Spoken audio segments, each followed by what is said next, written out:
Rockies, though, are the last great American sports story. And they win the Wrigley Field opener.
Remember this one for a while. Here's the catch. Here's the throw. Holliday's going to try to score. The throw to the plate. The tag. The slide. He's out.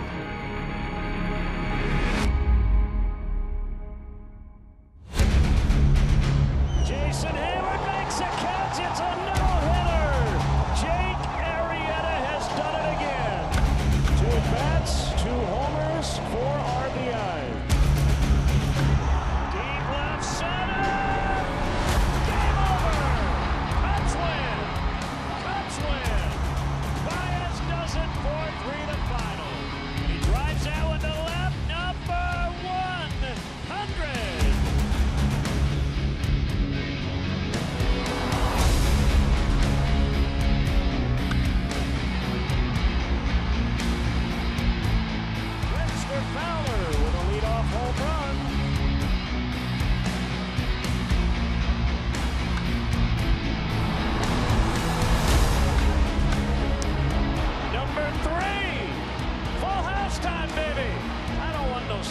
Cycle. Called strike 3. Cubs win.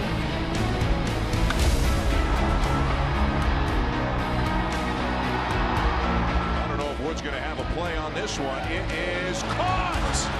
He races back to the ivy and made the catch. He gets the bunt down. Runner coming home. Cubs win. Lester gets a bunt down to score the winning run here in the 12th. That gets away! Cubs win! They win it!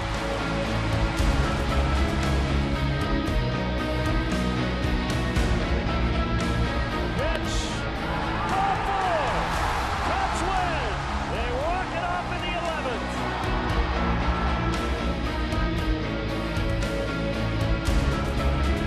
Rizzo on the left, he's got it!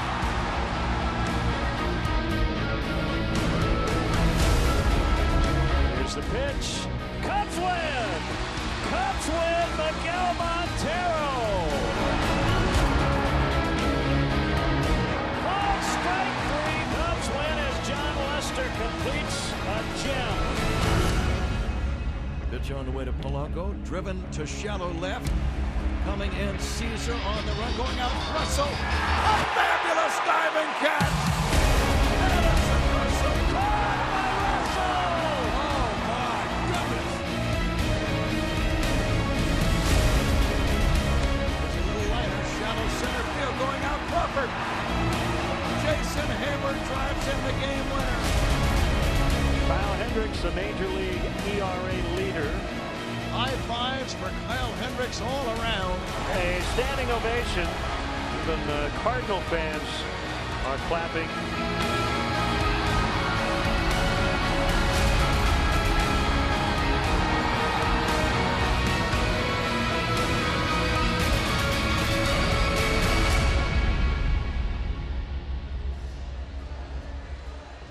That video courtesy of the Cubs video board crew.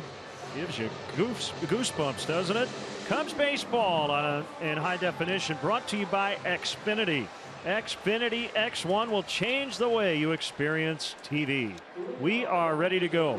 It'll be Jake Arrieta against Jonathan VR. We'll get the rest of the Brewers starting lineup here in a second. Wind blowing straight out as we get started. And the first pitch of the ball game is hit in the air to left and twisting foul and out of play. So let's take a look at our Cubs starter, brought to you by Blue Cross and Blue Shield of Illinois, the card to carry through it all. It's Jake Arrieta making his 29th start, tied with John Lester with 17 wins to lead the National League. So 17-6 with a .291 for Jake. 1-1 on the switch hitting VR.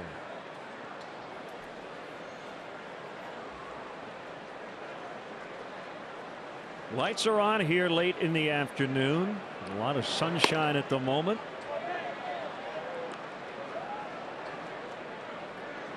VR attacked that first pitch. We saw that from the Brewers yesterday, pretty aggressive early. This is a team that walks a lot, though.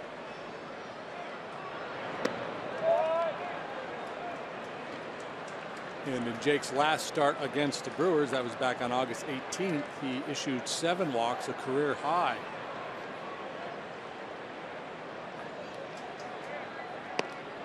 And a leadoff walk.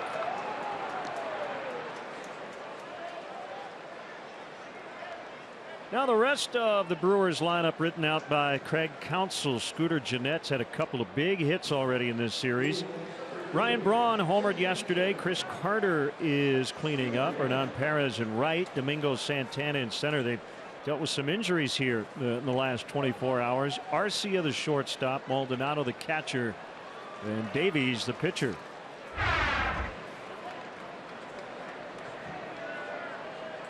VR will be inclined to try to swipe a bag, you would think. He's done it 54 times this year, been caught 16 times.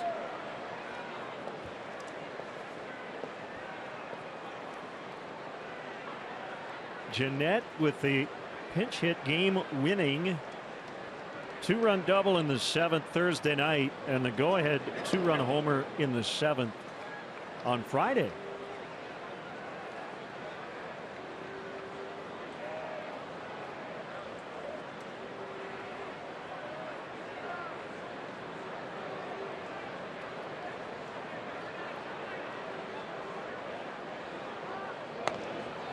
Leaning a little bit. There have been 21 steals against Jake Arrieta this year, only 3 caught. Contreras is catching here today, so that changes the math a little bit. Contreras has thrown out 35%, which is well above league average. Everybody aware of the big right arm he possesses back there, so that might shut down this Brewer running game a little bit. There he goes. Pitches a strike. The throw was a strike, but a little late. So that is number 55 for VR. He's 3 behind the major league leader, Billy Hamilton, who's currently on the DL. Yeah, he kept edging a little further off with his lead, got a nice jump, and in ahead of that throw from Contreras. With that stolen base, VR just passed Pat Listash for 3rd on the all-time Brewers single season list. 1 and 2 on Gennett. Let's get your umpires. It's Angel Hernandez behind the plate. The crew chief Ted Barrett is at first, Will Little at second, and Lance Barksdale, who had a really good day behind the plate yesterday. He's at 3rd today. Gennett strikes out. Good hook there by Arrieta. Let's check in with the Cubs defensively here as Joe Maddon continues to tweak things after the clincher. Chris Coughlin starts in left. Almora Jr.'s in center. Matt Caesar in right today. Listella Baez on the left side of the infield. Kawasaki and Bryant second and first. Contreras behind the dish.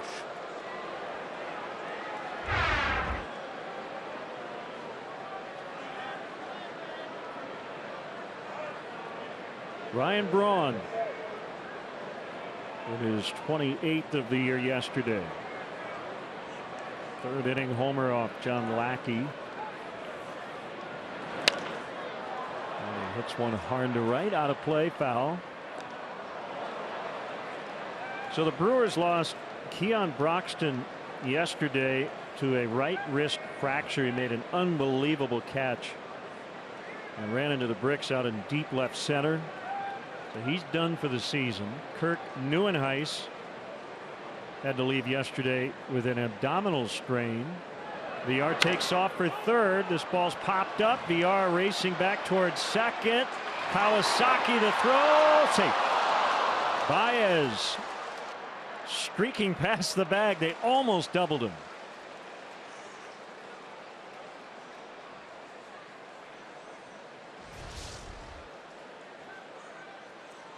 You see Baez is drifting towards third base to cover in case there's a throw that gets by La Stella. So he's got a long way to go to come back to try to double up VR there, and he almost does. Even when Baez doesn't make the play, I mean, that won't show up in the box score. That is a very athletic play to flag down that throw and get his toe on the base.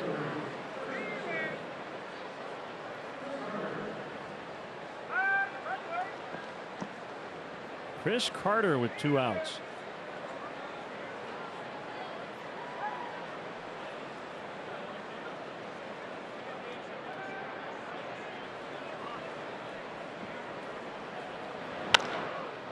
He chops one foul over the head of Ed Cedar, the third base coach.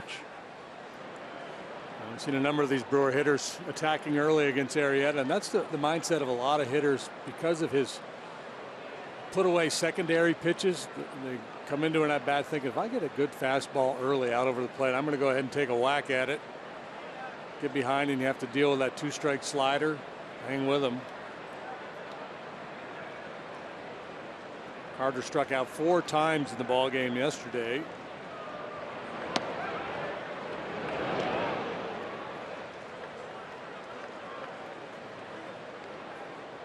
Where was that pitch? What Arrieta wants to know. And again, that's, Contreras, he loves to throw to the bases, and sometimes coming out of the crouch like that, he's going to lose some pitches for his pitcher.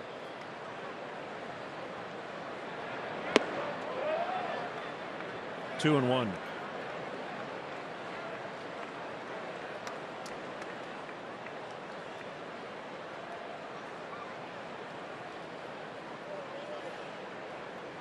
Carter low average, but don't make a mistake against him. Already 34 home runs.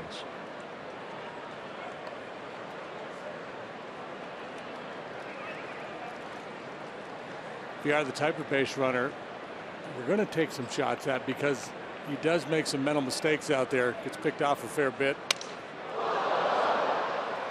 Carter breaks his bat as he rolls to Arrieta, and the inning is over. Leadoff walk and a steal, but no runs. Cubs coming up.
Still some backup players getting starts today. Tommy La Stella in there for the second consecutive day. Chris Bryant back in the lineup and playing first. Coghlan had his first 3-hit game of the season yesterday. Contreras in the cleanup spot. Almora homered on Friday. Baez at short. Caesar in right. Kawasaki at second. And Arrieta batting ninth. Brewers defensively, Santana in center, flanked by Braun left, Perez right, Villar, Arcia, Jeanette, Carter on the infield, and Martin Maldonado is behind the plate. Zach Davies, talented young right-hander, Kyle Hendricks-like in his approach. 23 years of age, 10-7, with a 3.87 ERA. And like Kyle, he's not going to light up the radar gun. So 87 to 89 every now and then, maybe push one up there around 90, 91. That one slapped the other way in the left center. La Stella's aboard.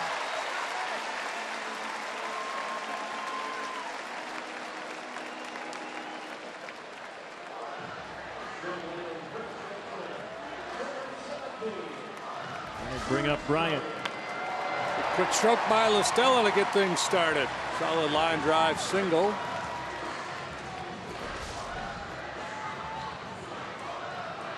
Bryant, as you heard on the pregame, Joe Madden was going to give him another day off, and KB said, no, I'm good to go. Put me in, coach.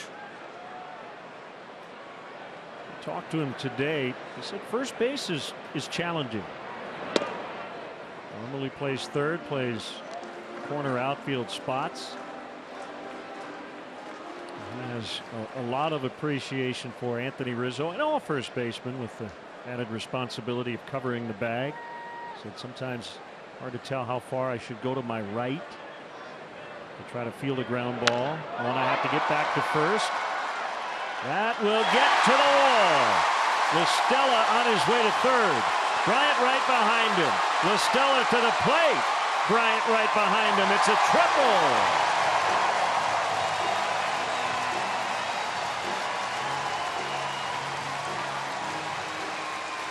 Little early ambush here. Single, triple to start the ball game. RBI number 96 for Chris Bryant. Santana with a little bit of a misread out there in center field. I don't think he was going to make a play on this ball anyway. But there you go. Kind of a circuitous route to track that one down.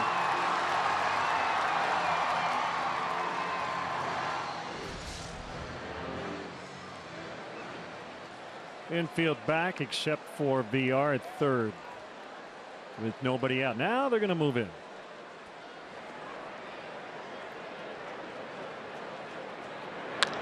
Coghlan in the air to right. It's deep. Perez will watch it go. Two-run homer. Chris Coghlan.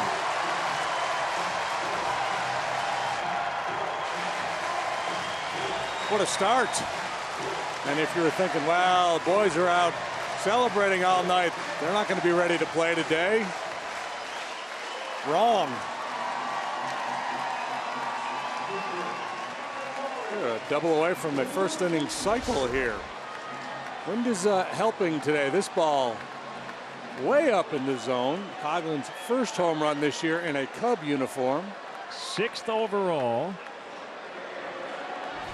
Deep out. Single, triple, home run.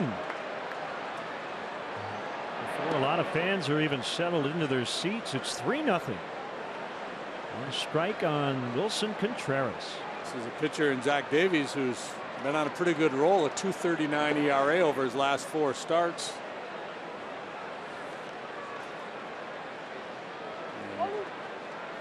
Among those 4 starts was a dandy against the Cubs back on the 5th of this month. 6 2/3. He allowed just 2 runs.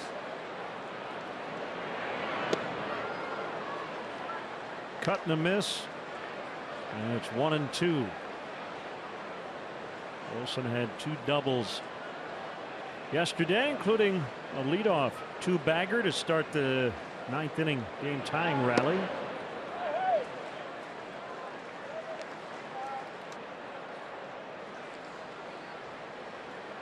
Yes, the home clubhouse this morning smelled like victory. Swing and a miss. That's the first out. Perhaps you're wondering, how far did that ball fly? Well, Southwest Airlines is going to let us know the distance of the Coghlan home run, 375 feet.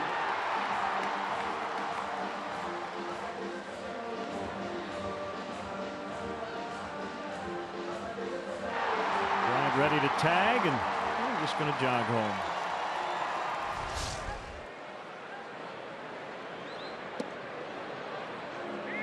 I love that noise in a crowded ballpark when the fans rise, you know, not just physically rise, but their voices rise with the moment. Albert Almora Jr. game tying 2-run homer yesterday. Montero ended the game and started the celebration with the 10th inning blast to left.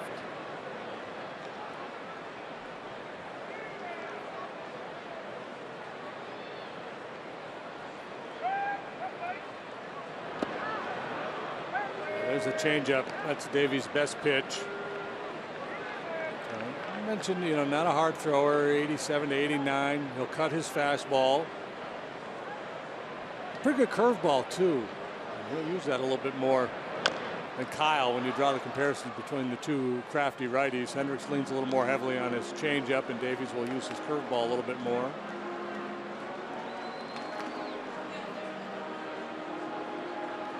Brewers got him at the trade deadline last year from the Orioles for Gerardo Parra.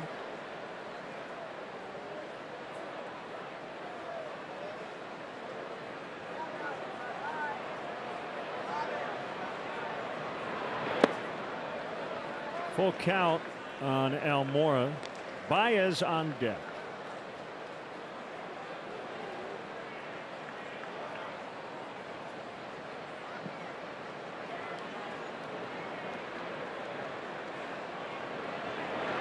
Swing and a miss.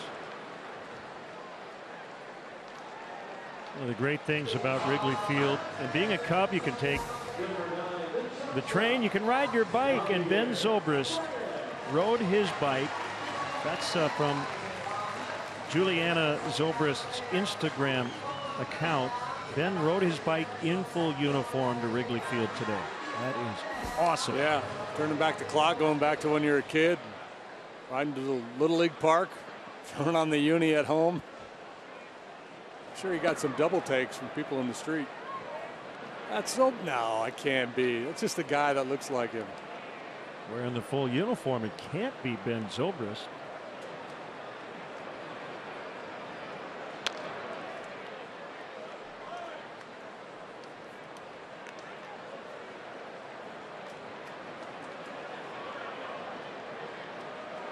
Now what would be really cool is if he wore his uniform home after the game today. They say, honey, can you wash my uni? We got a game tomorrow. We're playing the Brewers.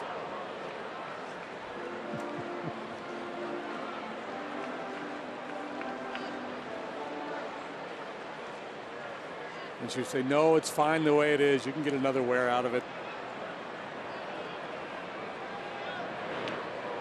2-2. You didn't even play. You just hung out on the bench.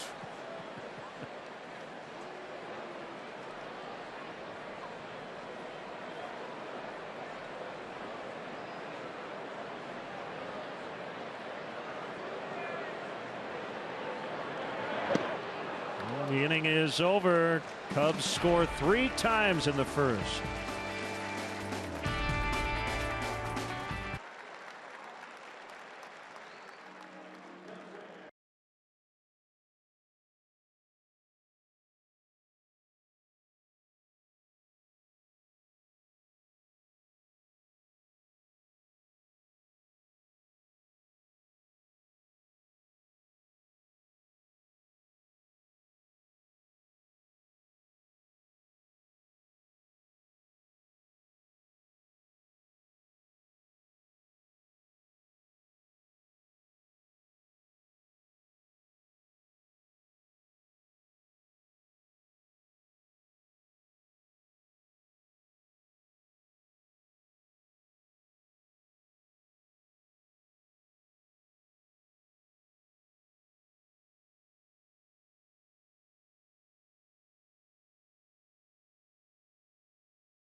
brought to you by Budweiser. Not backing down since 1876. This Bud's for you.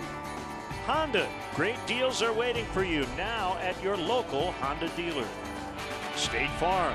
There for you when things go wrong, but also here to help life go right. Talk to an agent today at 800 State Farm. Mattress Firm, where we want you to sleep happy guaranteed. Remember, if it's over 8, it's time to replace. Your Chicago area and Northwest Indiana Lexus dealer. And by Southwest Airlines. Transparency, low fares, nothing to hide.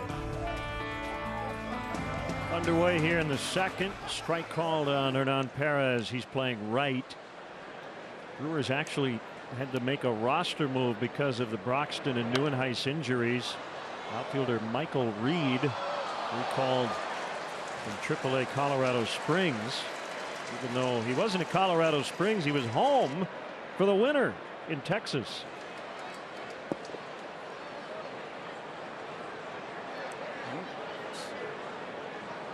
Very old adage in baseball. One man's disappointment, another man's opportunity. It's really not an old adage. Just something I like to say. Yeah. We're going to make it one. Whenever that occurs, major league team in September needs to grab a minor league guy who had already finished his season and gone home. Ladled into right and a base hit. I think of Jamie Carroll. Remember Jamie? Yeah, infielder. Yeah, played 12 years in the major leagues. He had a long minor league career in the Expos chain. 2002, remember the Expos were owned by Major League Baseball at the time, and they didn't have a lot of September call-ups. But in September of that year, Jose Macias, who at one point was a Chicago Cub, got injured while the Expos were here at Wrigley Field. So they needed an emergency utility infielder. And because Carroll's from Evansville, Indiana,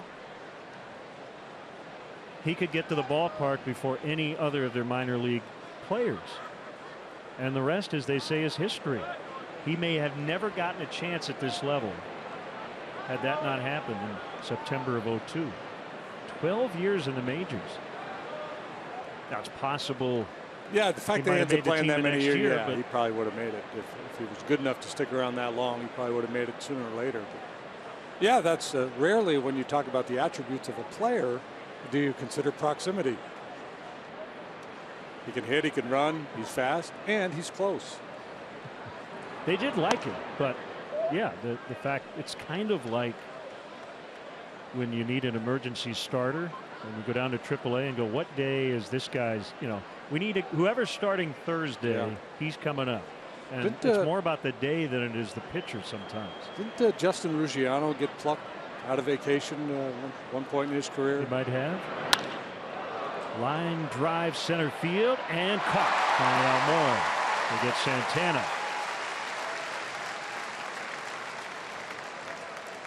Not always an easy read for a center fielder, but Almora got a nice break on that ball.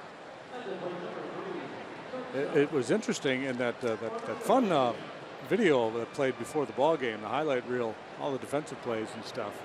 How many times Almora showed up in that for a guy who hasn't been here all that long. Yep. It's kind of defensive player he is. He's a scene stealer.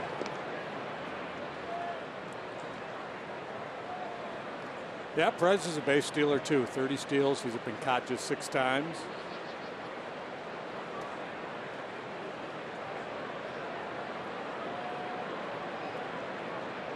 Orlando Arcia fouls back.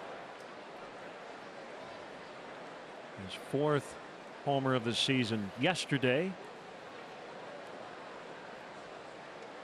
Brewers had a 4-2 lead in the bottom of the 9th. Couldn't hold it. Carlos Torres did get out of it eventually to send the game to extras. And that just allowed Miguel Montero to hit a leadoff game-ending homer. And Aroldis Chapman pitched a beautiful top of the 10th.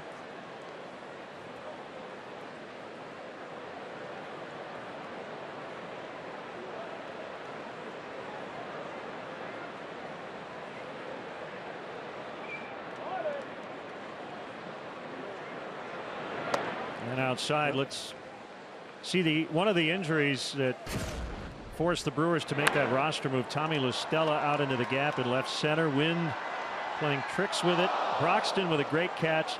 Got his right arm pinned between his body and the bricks, and he knew it was broken, that wrist, immediately. And his season has come to a premature end. Bounce back to Jake. Kawasaki, they turn it. 1-4-3, and the inning is over. 3-0 Cubs early.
Cubs 3, Brewers no score. Bottom of the second. Top of the second ended on a 1-4-3 double play. A little slider hit back to Arrieta.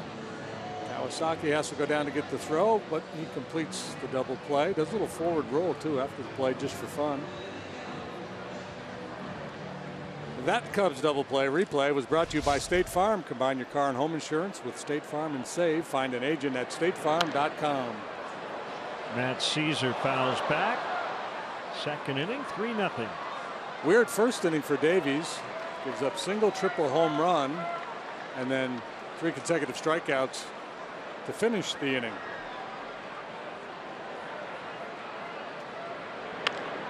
Matt getting his second consecutive start. Come on, Pawsey. One of Chicago's very own, according to the T-shirt.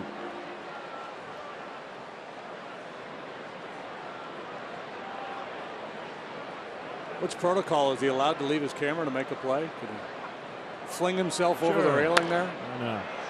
Toward the hole and through. That's an 0-2 base hit for Matt Caesar. The second inning begins as the first. The leadoff knock. This time Caesar finds a little room to operate there between third and short. I'll bring up Ruminanori Kawasaki.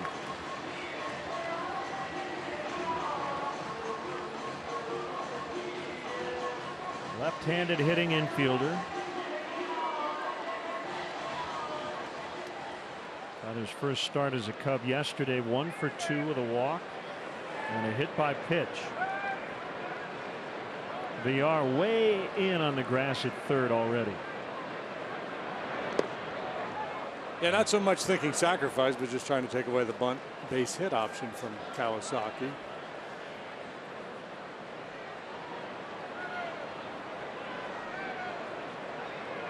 Ruminanori hit .255 down at AAA this year. Not much power, just 1 home run. Runner goes. Here's a throw, and Caesar trying to do that swim move patented by Javier Baez, but Garcia still got him.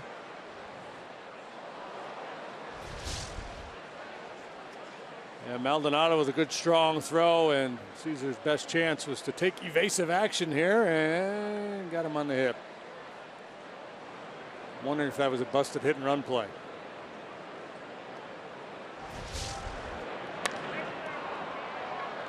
Braun in left for the second out.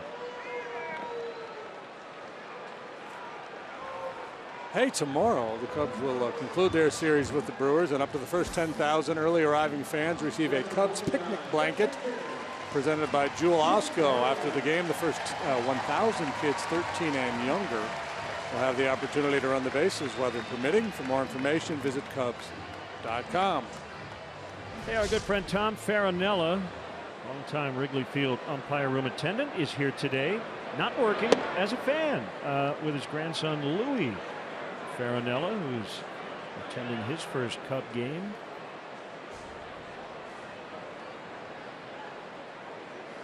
Arrieta, next ball 2.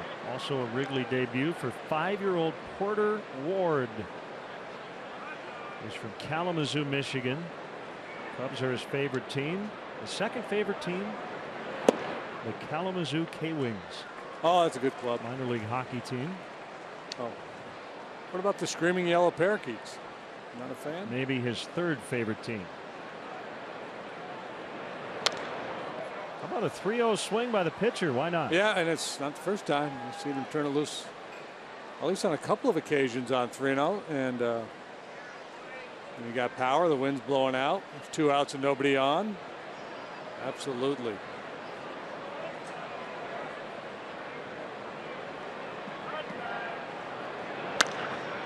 Sharply hit on the ground, but it's gobbled up by Arcia. Fancy. And that'll end the inning. After 2 complete, Cubs 3, Brewers nothing.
Time for the Subway third inning triple play promotion. Text Subway 3 to 97999 right now, and the 300th texter will win a $30 gift card to a Subway restaurant in the Chicagoland area. Subway, fresh is what we do.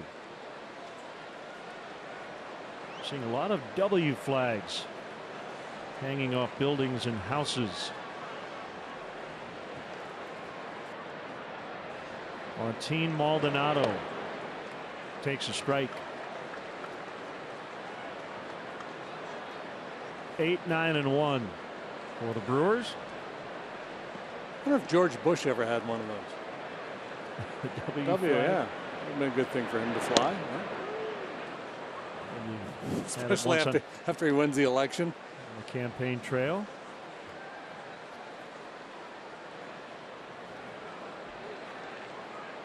No, we're not going to talk politics. Relax, everybody. Former owner of the Texas Rangers. Yeah, we're talking ball. Baseball. Kawasaki in the outfield grass with 2 hands on it. Don't miss your chance to watch Cubs October baseball from the all-inclusive, unique atmosphere of the rooftops across from Wrigley Field. Limited playoff tickets are available now by calling 773-248-ROOF or by visiting WrigleyRooftops.com. Nailed it. What happened? Oh, well, yeah. The first 8 times you read that. It said WrigleyFieldRooftops.com. Yes. It's like if you were playing Password with Alan Ludden and Betty White and Elizabeth Montgomery, and you wanted to get somebody to say the word field, you would go Wrigley, and immediately they would say field. Correct. Or you could go. You might say gum. Or you could go field Wrigley. 2-1. And Davies. Nationals lost at Atlanta, so the Cubs' magic number to clinch the top spot in the National League, which means they'd have home field advantage throughout the NL playoffs, is down to 8. Cubs won the season series against the Nationals. And that would be the tiebreaker? I believe so. Davies strikes out. Hey, Cub fans, if you want to manage along with Joe, log on to WGNTV.com right now. Click on the WGN Sports Game Zone banner and connect to all the up-to-the-minute stats and info while watching at home. Game Zone is sponsored by The Great Escape, pools, patio furniture, hot tubs, and more. Everything you need to have more fun at home this summer. Strike 1 on VR. He started the game with a walk and a stolen base. But that Elizabeth Montgomery, she could really play Password.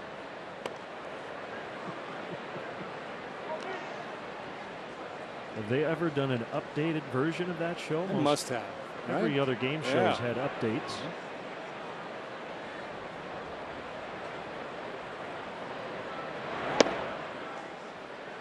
I want to redo of Joker's Wild. That was a good one. Joker, Joker.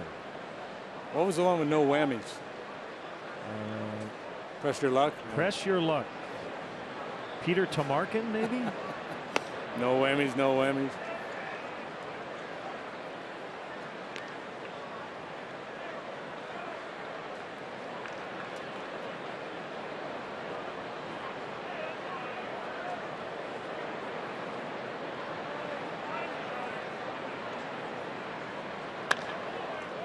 Ground ball to Baez.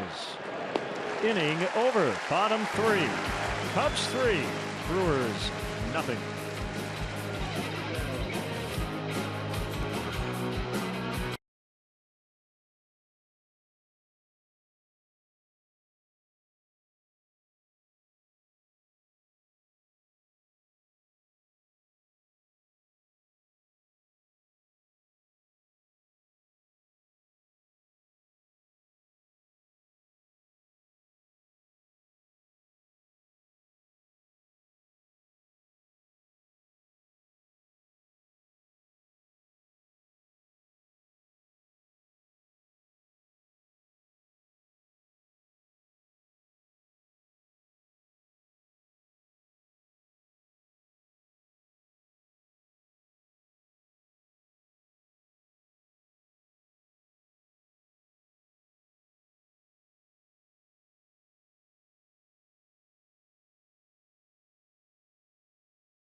to check out the Cubs baseball blog at WGNTV.com. The blog is sponsored by Jeff Vukovich, your nationwide insurance agent, serving the area for 38 years. To join the nation, contact Jeff at jeffvuk.com. Nationwide is on your side. Well, second try for Davies through this order. First time didn't go so well. Single, triple, homer, 3 batters in. It was 3-0. And on the hands of La Stella, it's 1-1.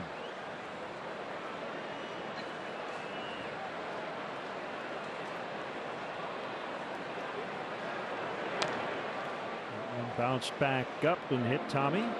1-2.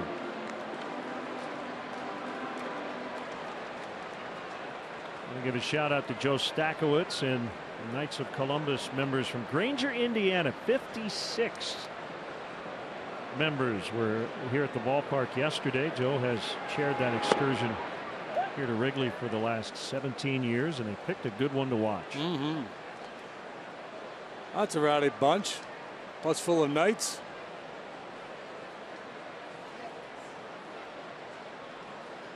Two off the outside edge.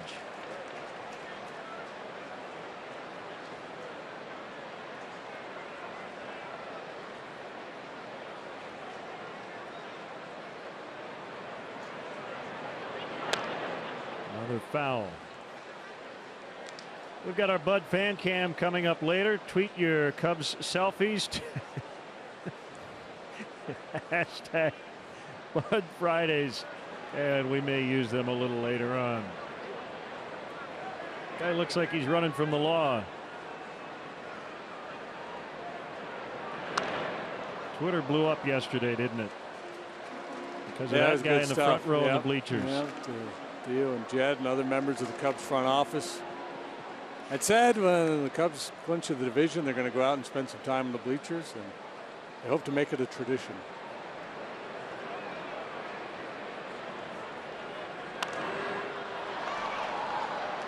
Good battle here.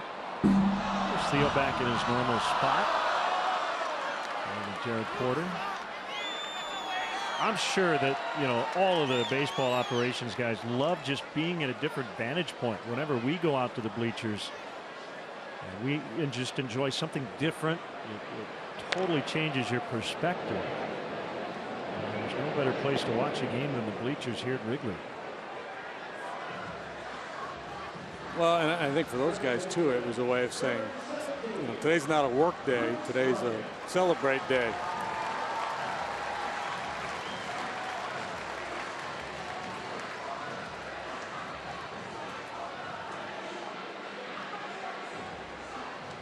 Plan your travel, a spring travel to Sloan Park in Mesa, Arizona with Cubs Destinations. Spring training packages include game tickets, hotel accommodations, rental car, Cubs swag. It's always the best, and a private meet and greet with Cub players. Details available soon at cubs.com/travel. Inside to Bryant. RBI triple and a run in the first.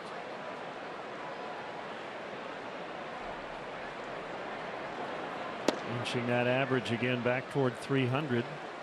Started the day at 295. It's gone up 2 points.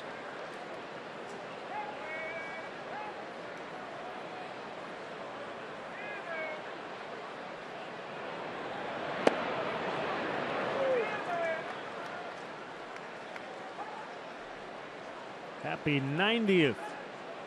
Lifelong Cub fan John Lacey from Pekin, Illinois.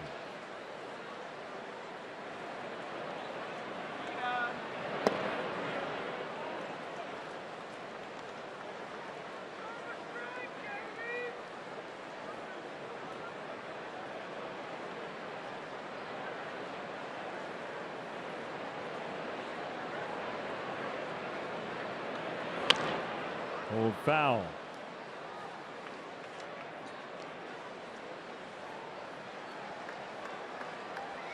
Full count on Chris. Red hot Chris Coughlin, who has 4 hits the last 2 days, is on deck. I think as we progress through the final couple weeks of the season here, what you're going to see from Joe Madden with his everyday players is 2-3 days in a row, then a day off. Obviously, still pay attention to matchups and things of that nature, but it's a great opportunity to get the bench guys extra ABs. Bryant caught looking on a painted fastball. Let's step aside and see what's coming up on WGN.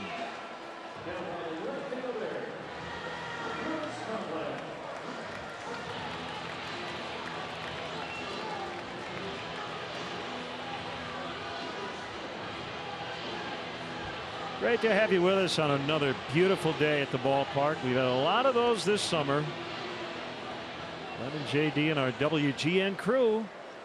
Cubs on their final regular season homestand. With hopefully a lot more home games to come once we hit October.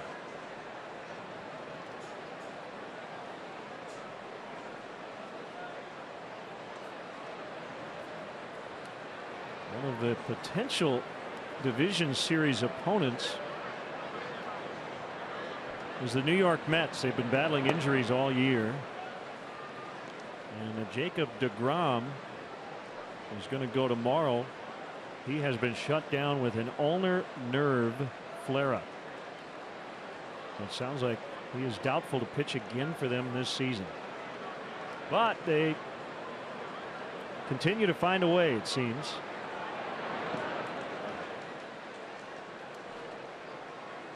Yeah, they've got a group in that starting rotation now.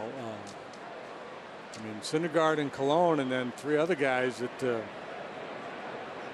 haven't heard a whole lot about up until now. Lugo, we saw a little bit out of the bullpen. Chopped to the mound, and that will end the inning. So second time through. Better for Davies, but he's still trailing 3-0.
Jake Arrieta against Scooter Gennett.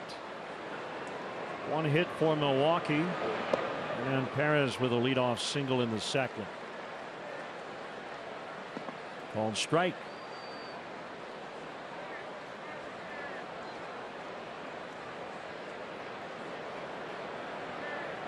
Stella pulled in at third. Some shadows starting to creep over the field down the left field line as we near 4 o'clock.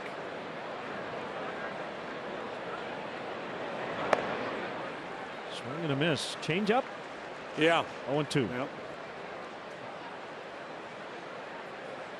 Opposing batters batting 185 against Jake prior to today. Lefties 178. Right-handers 191.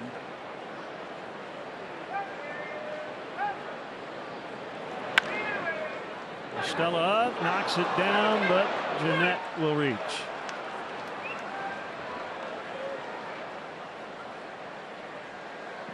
It's an error on La Stella, so Jeanette aboard to start the inning. Timeout for our speed replay brought to you by Xfinity. So Donnie, the hot dog vendor, throwing out a ceremonial first pitch today, and there are rumors that that is not actually Donnie. It's possibly Stephen Colbert. He did a little bit with some of the Cubs around the All-Star game as well. I'm going with Colbert on that one. Let's play it first. Speed replay brought to you by Xfinity. Xfinity X1 will change the way you experience TV. Donnie Franks. Threw a pretty good pitch.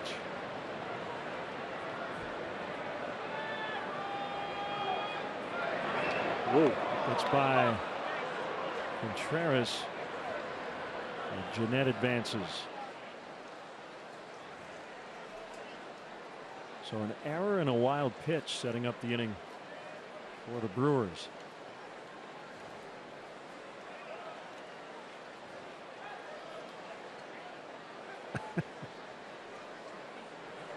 The hair looks a little fake.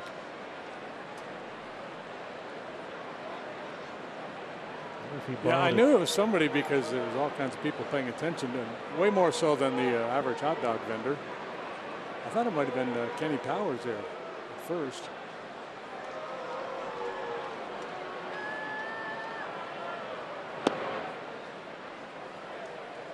Two and 0.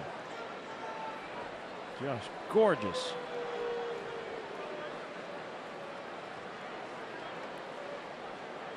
.81 degrees, wind blowing out.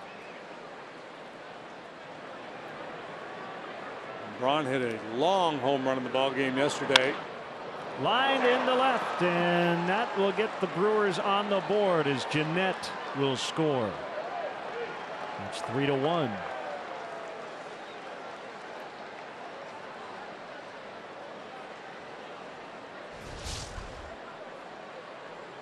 Trying to go in, and Braun just so quick. Gets those hands pulled in. He's a tough guy because he has tremendous power the other way. Not many holes in his swing.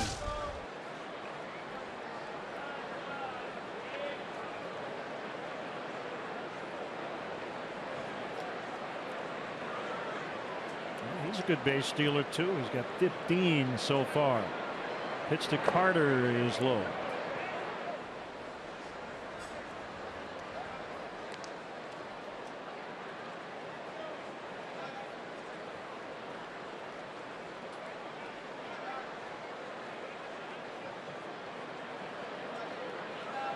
See where even a guy with as good a stuff as Jake would get a little tentative against middle of the order hitters on a day like today with the wind blowing out.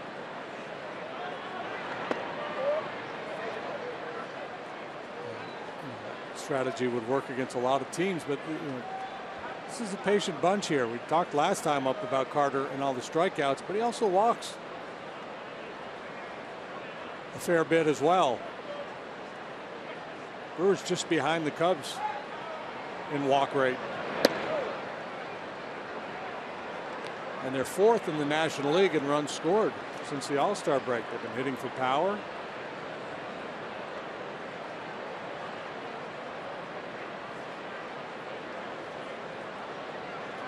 They haven't had a good year, but tough team to beat right now. They're pitching pretty well.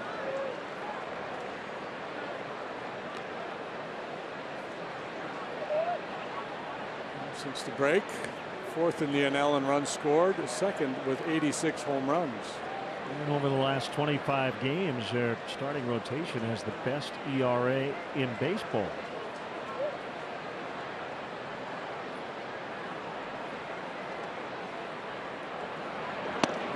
Been very active at the trade deadline the last couple of years, so they've added some talented young players to their minor league system. So it may be a quick turnaround for this Brewer club.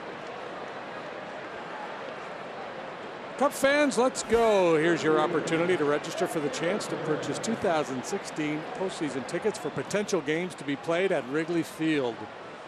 Go to Cubs.com/postseason to register and learn more about this postseason ticket purchase opportunity. The Cubs will conduct random drawings from among eligible fans who successfully complete the registration form. Chris Bosio with a visit. I want to send out condolences to the family of Luis Vogelsberg, a huge lifetime Cubs fan, recently passed away at age 88.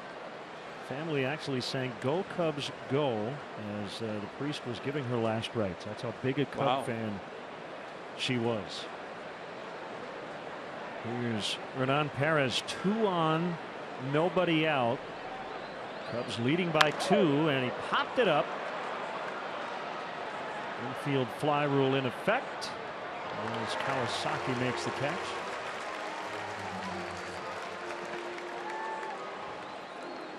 Kawasaki running Baez off the ball. You got 2 high energy guys out there in the middle of the diamond right now. Probably saying, Javi, you catch all of them. You'll get your opportunities. Maybe Munenori's got a plays made clause in his contract. Santana lined to center's first time up. Takes a curve that caught the outside corner, according to Angel Hernandez. Well, I talked about that increased production for the Brewers. This guy's been a big part of it. He's been swinging the bat well lately. He's just 23 years of age.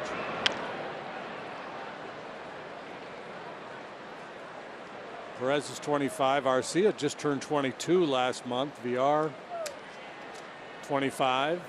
A decent core of young players here. Santana missed a bunch of time earlier this season with a right elbow injury.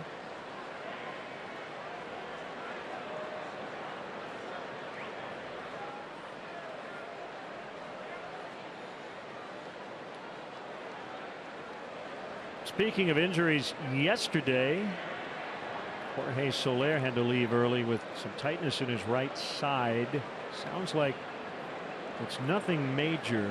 Cubs will have a better feel for it by tomorrow. Throw to second, 1. Throw to first, 2. Inning over. It's the second 1-4-3 double play turned by the Cubs.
Cubs go 1-4-3 on the double play. Hey, that's Jake for State Farm.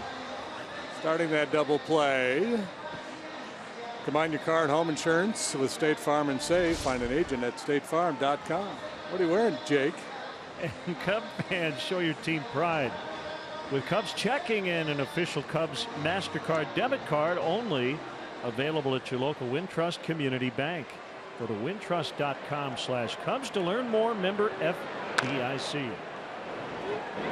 Foul by Contreras. Cubs lead 3-1, an unearned run. Posse's frustrations continue. On the top of this inning. You can vacate to catch a foul. We're cool with that.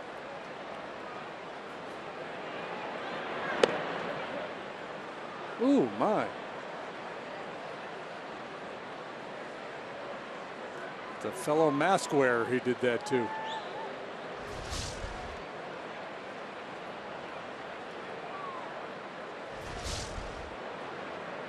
Influenced by the cradle by Maldonado. Hooked into left on an 0-2. Contreras with a huge turnaround first.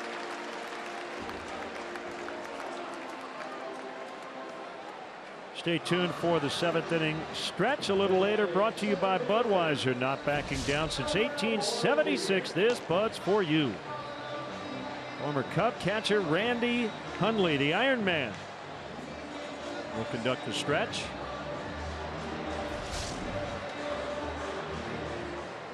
It's the third time in the first 4 innings the Cubs have had a leadoff single.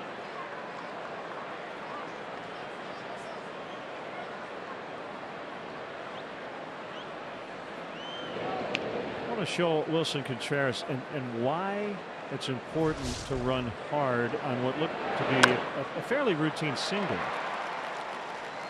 He forced Ryan Braun to quickly get rid of it. You see Jeanette have to make a really nice play. Sometimes you'll get a left fielder to make a bad throw. Line into center by Almora. Contreras stopping at second.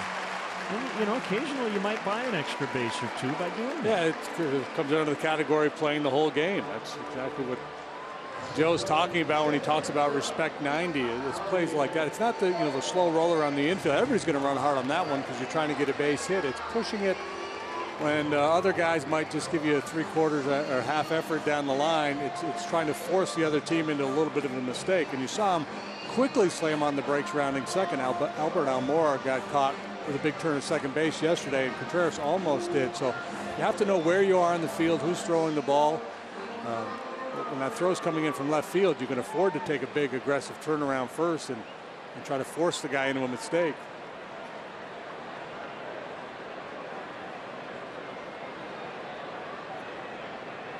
Two on, nobody out.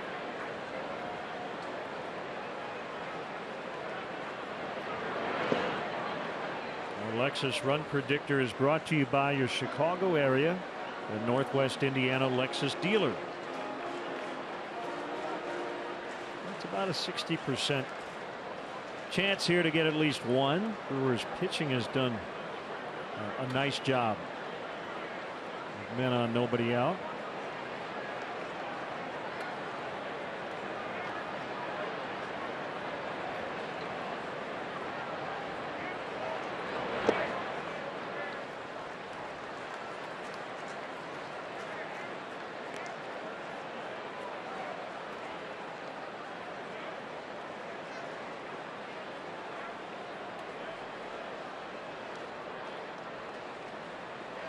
Not sure how much Javier Baez will start in the postseason, but he'll play a lot either way.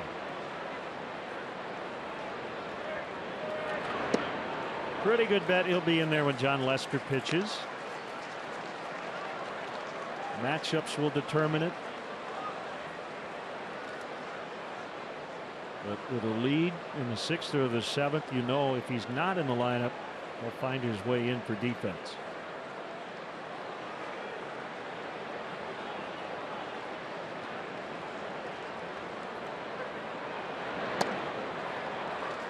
Ball 4. Bases loaded.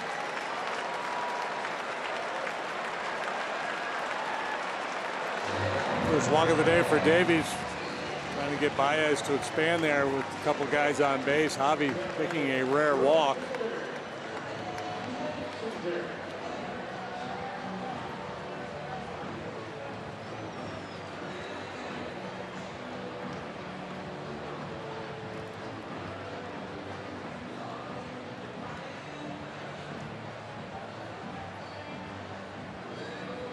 Caesar with a single in the second and then was caught stealing.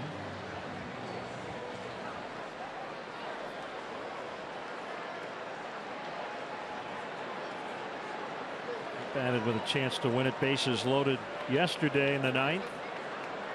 Tried to short center. Update our Lexus run predictor now that the bases are full. And, chance goes way up. Brought to you by your Chicago area and Northwest Indiana Lexus dealer.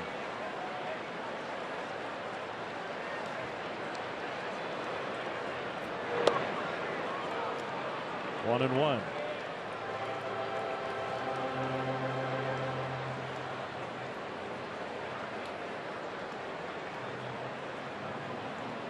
Grand slam was against Atlanta on April 29th.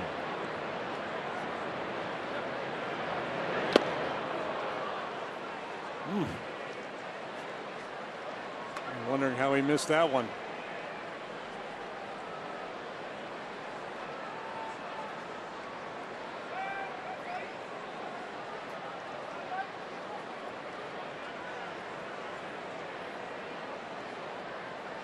Chance to really break it open here. At the bottom of the order can get it done.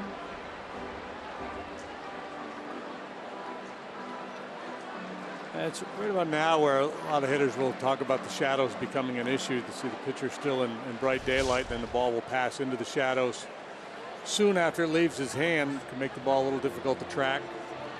Maldonado is going to need a little medical attention.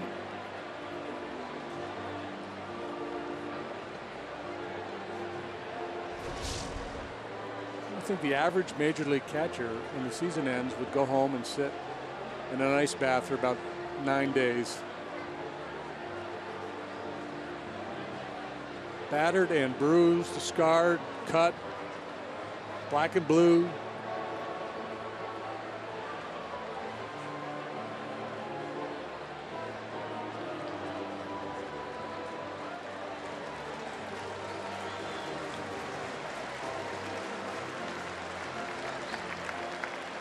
All because when they were young and they got to the ballpark, they saw that catcher's gear and they said, "That's cool. I want to be that guy that gets to wear the cool equipment."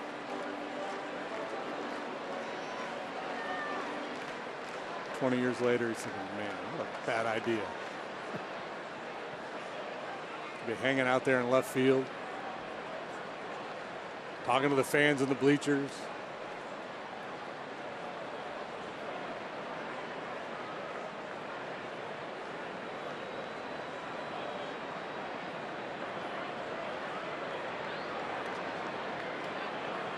One and two on Caesar, the pitch. Count holding.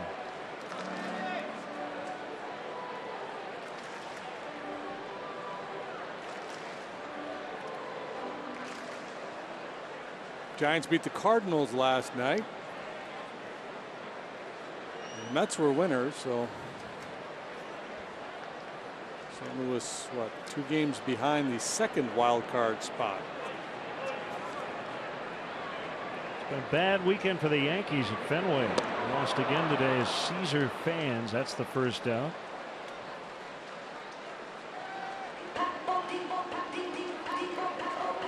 Number 66, the second baseman, Munenori Kawasaki.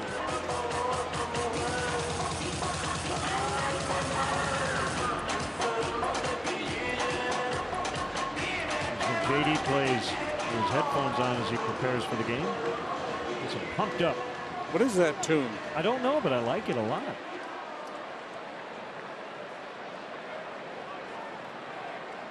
Kind of makes me anxious. I want mellow walk-up music. You can kind of get into Zen mode.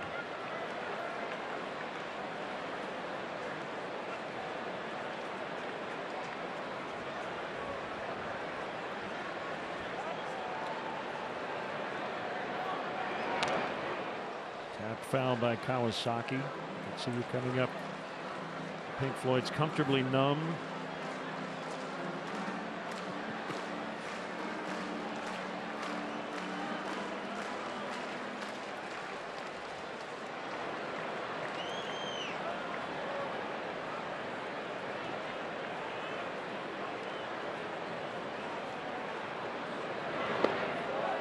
He went 0-2. Davies has a chance to get out of this mess. He's got the jump on Kawasaki. He's got Arrieta on deck. And Jake, of course, one of the best hitting pitchers in the game. But still, with each pitch here, things starting to tip in his favor. And Norrie's got to choke up, just try to punch one to left. This time he held. Well, the Red Sox beat the Yankees again today, 6-5 at Fenway. That knocks New York 7 games back in the division. And right now 4.5 out in the wild card, trailing a bunch of teams. Yeah, it doesn't sound like a lot, but when you only have 15, 16 games left, it's tough to make up that much ground.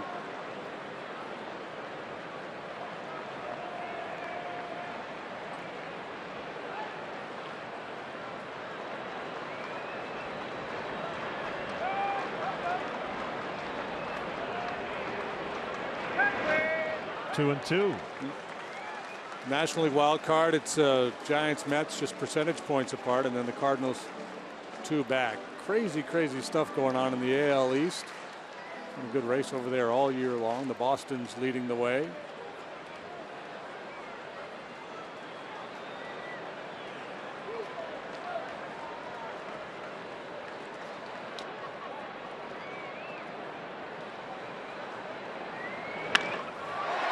On one hot 6-4-3. How did he get out of it? Bases loaded, no outs. Cubs do not score.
Welcome back. It's the 5th inning. Brought to you by Fifth Third Bank. And now get access to over 45,000 fee-free ATMs nationwide.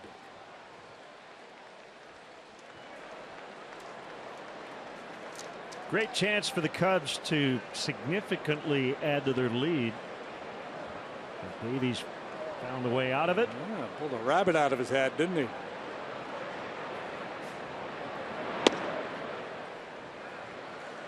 One strike on Arcia.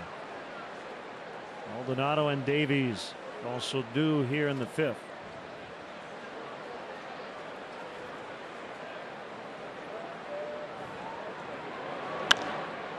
High fly, shallow left. That's Coughlin.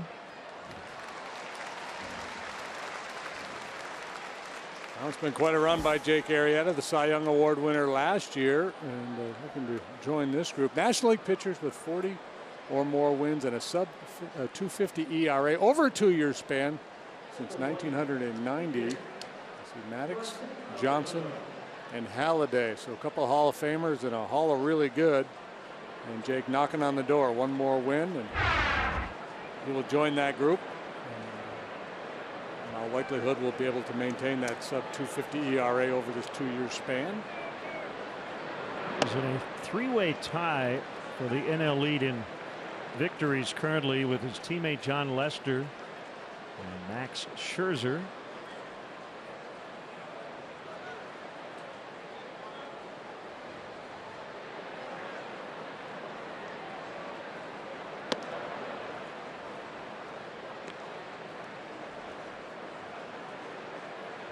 Josh Colmenter got the win for the Braves today over the Nationals.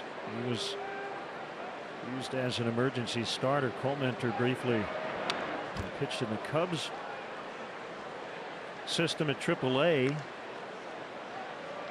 earlier this season. And he was acquired from the Cubs by Atlanta on Wednesday.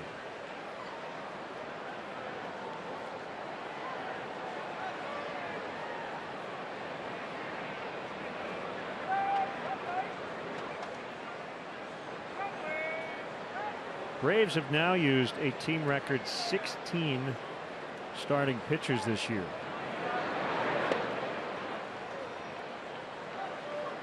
I'm not asking you to give the answer unless you know it. Have to take a look when the final Turner Field game is. So it'll be coming up. Yeah. Braves will move into a new suburban ballpark. I thought you were going to ask me to name all the 16 starting pitchers the Braves have used this year. Called strike 3.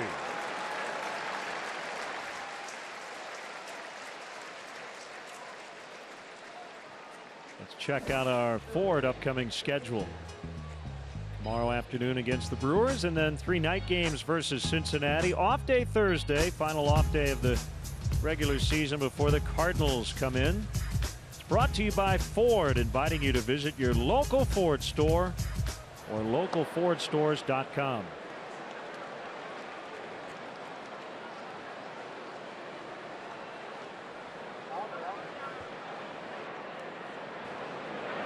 Davies smacks one foul deep to left.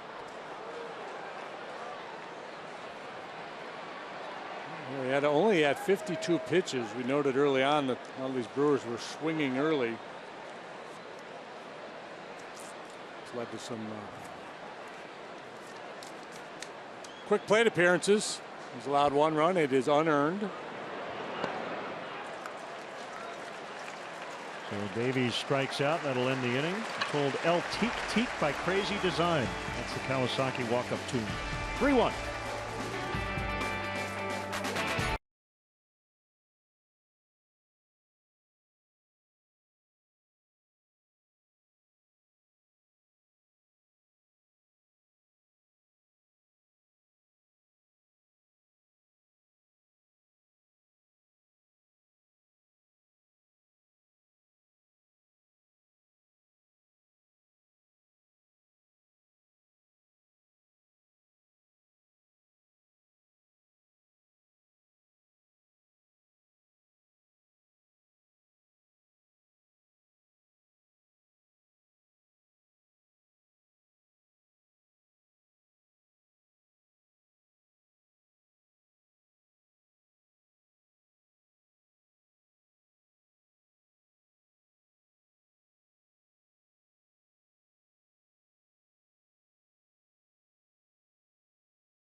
Mazda replay cam. This was before yesterday's game.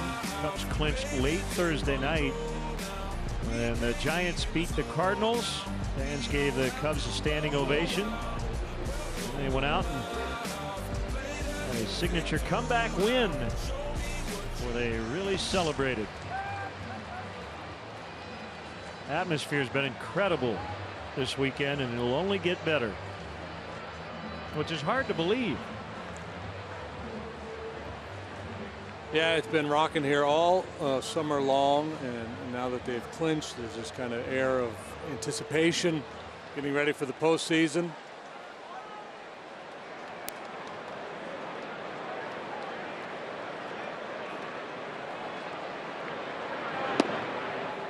Sinker on the outside corner. So people all around town, all around the area, are flooding stores, getting all their Cub gear.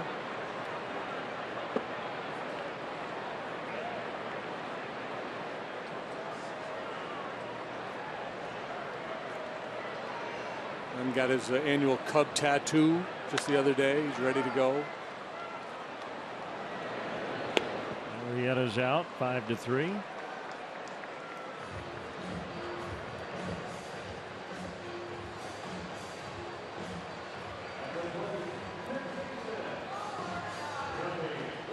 Stella 1 for 2 with a run.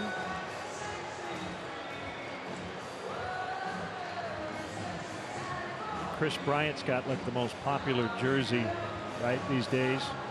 In all of in MLB, right? Yeah, Anthony Rizzo, very popular, but got a lot of great options, right? If you're a Cubs fan and you want a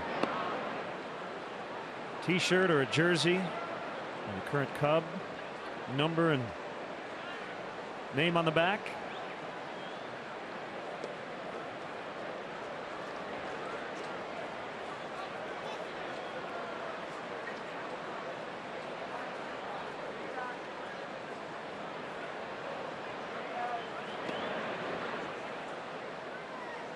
I suppose the non-scientific way of figuring out how good your team is when you go to the ballpark and you check out all the jerseys, you find out how many current players are represented. That will drop for a base hit. Estella's on for the second time.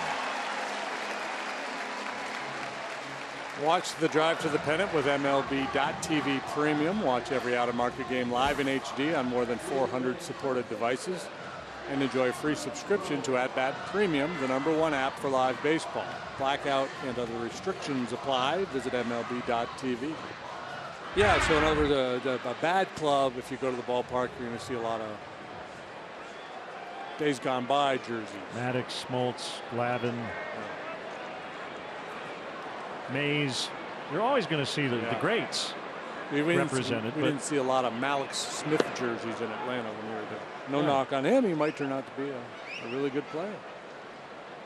You know, what I think about when I asked that question was Pittsburgh over the last 5 or 6 years. We'd go there and it would be Stargell, Parker, We Are Family Pirates as Bryant just got hit for years and years and years, and then you started to see the McCutcheons and the Martes, and now it's a lot of the current group.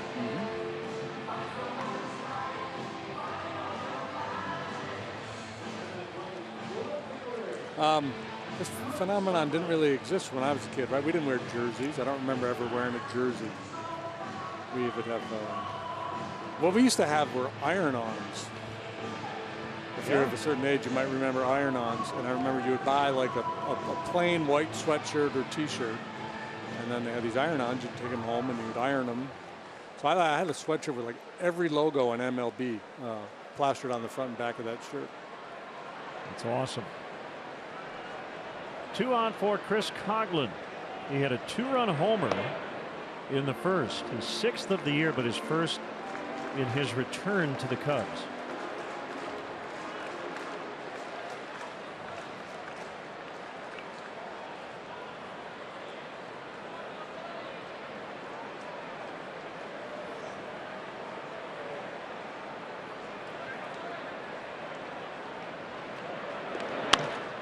Ground ball under the glove of the pitcher and out at second. Arcia, that little flip that went straight up in the air. Jeanette grabbed it with his bare hand, and it was just in time to force Bryant.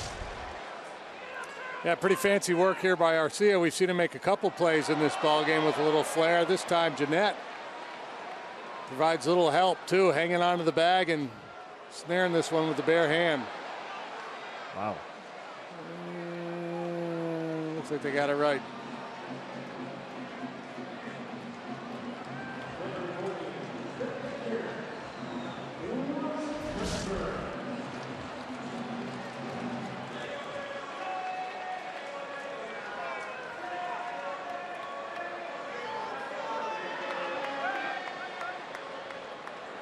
Contreras 1 for 2.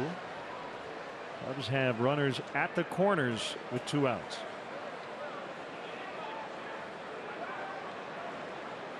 Davies has fought hard to keep his team within striking distance. Got out of a bases loaded no out jam in the 4th.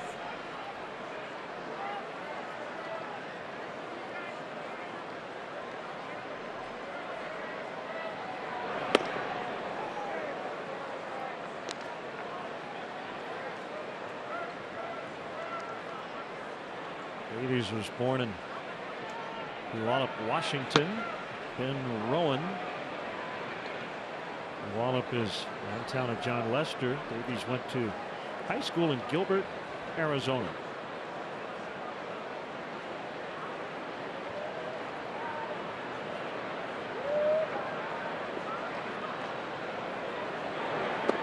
Swing and a miss. 0-2.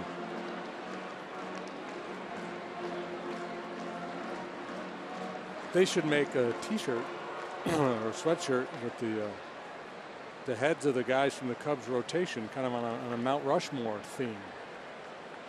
Now you're thinking, so you give away all your great ideas. I know. I'm willing to share. To our huge television audience.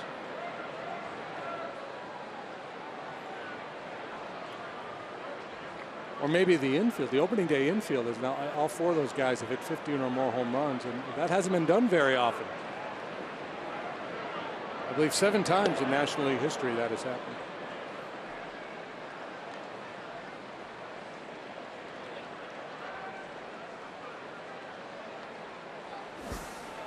And there's the magic. There are the 4 fellows we talked about. 8th team in National League history to accomplish the feat. First time since the 2012 Nationals. That Marlins group that you're familiar with, they did 3 different times.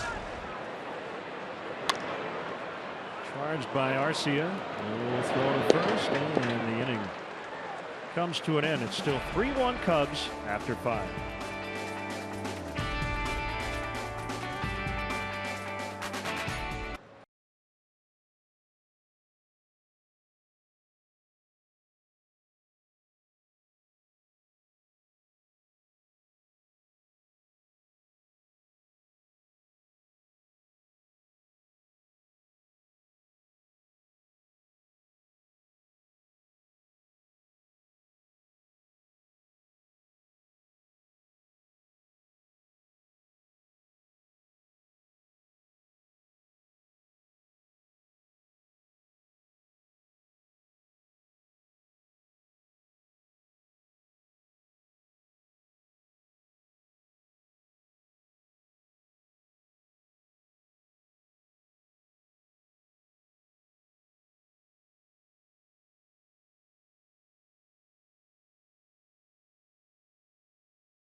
Cubs baseball is brought to you by Budweiser, not backing down since 1876.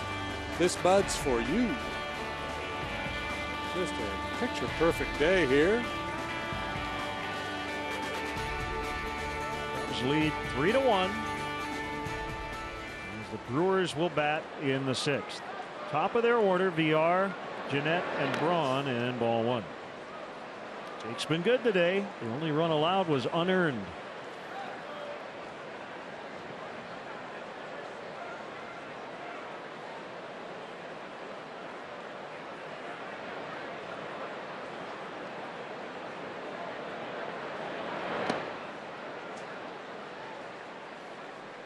I do wish we had a few more day games in the playoffs. Obviously, television dictates a lot of it. And, Wednesday night, you're going to have more eyeballs on a big playoff game than you would Wednesday afternoon in October, but especially here at Wrigley Field. Yeah, for those of us, again, of a certain age, it harkens back to when you were a kid and there was a lot of World Series games during the day. And I think if baseball is trying to reach out to a younger audience, it makes sense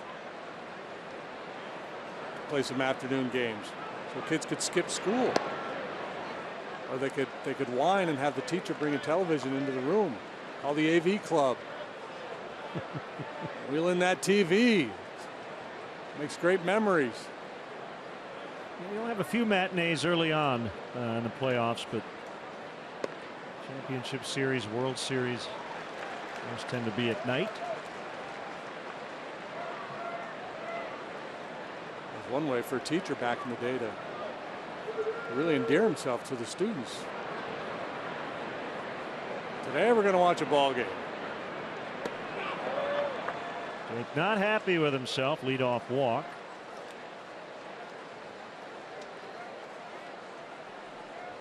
Hey, Cub fans, Joe Madden wants you to own his car. Joe is raffling off his signature vehicle for charity. Raffle tickets are $100 each and are available in fan services during all remaining home games or 3721 North Clark Street. Full details are available Cubs.com/Joe's Raffle. Now Jeanette. VR will be looking to run at some point. They've bounced him to 2 double plays today. There's an awkward swing by Jeanette. Lucky he didn't throw his back out. I think you did watching him. It's a little funky. Arrieta's stuff can induce some weird swings. It's great movement on his fastball, and his breaking pitches are so sharp. It's not only able to block this ball, but hangs on. A chance for advancement for VR.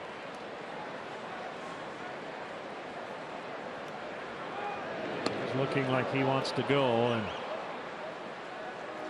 Cubs will keep a close eye on him.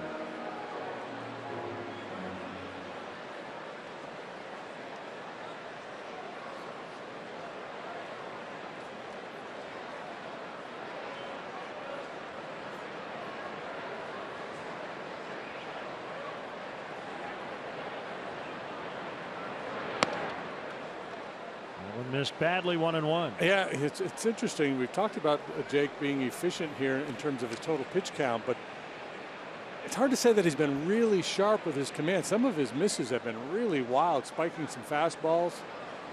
He's walked 3. I think he's benefited from the fact that, especially early, the Brewers were pretty aggressive early, not working deep counts. This time he goes. Here's the throw. Close, but he's safe. Baez did all he could with that lightning fast tag. But VR's got his 56th of the year. Again, it's the head first dive to the back of the base. Baez with a quick snatch and tag.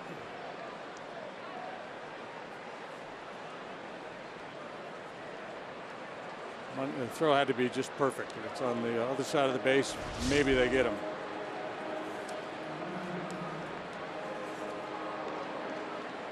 He's got a ways to go to set the club record. Scott Posednik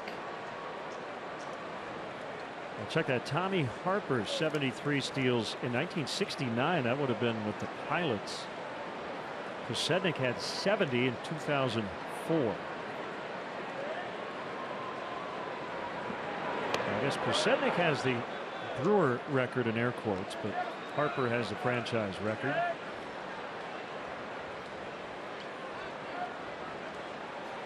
Yeah, Brewers lived in Seattle for a year. The Seattle Pilots expansion club in 1969. That didn't work out, so they moved to Milwaukee. Started flying, they made beer. 3-1 is hit in the left. That's trouble. It'll hit the track and bounce out of play. And it's 3-2. So Jeanette with his 5th RBI already in this series.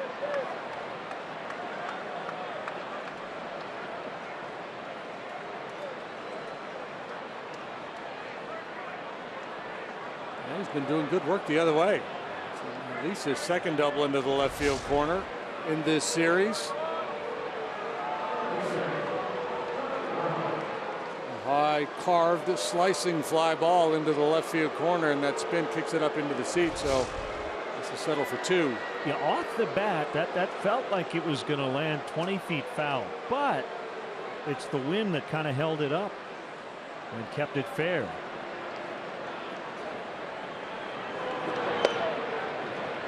Fastball to Braun is a strike.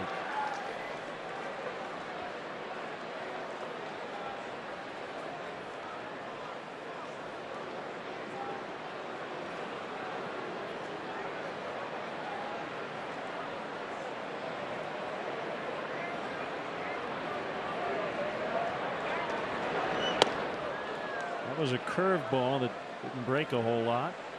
1-1.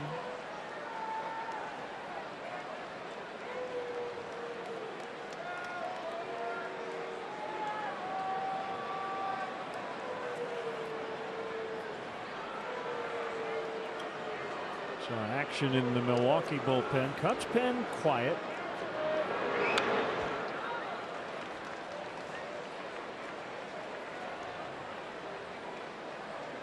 Jake's ERA coming into play today, 2.91, the highest it had been since June of last year. Gives you some idea how good he has been, so consistent.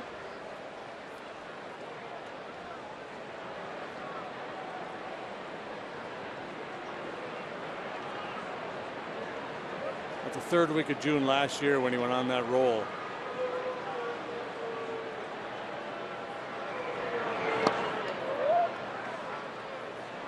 It was a 0.75 ERA in the 2nd half. Yeah, I mean, it was a type of run we'll maybe never see again.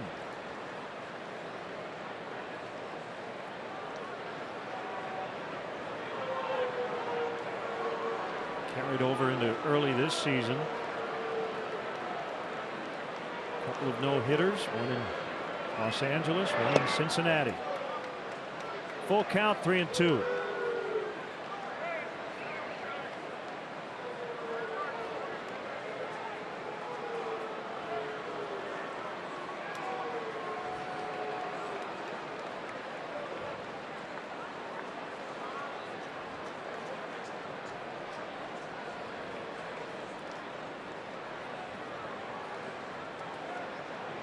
Net at second, representing the tying run.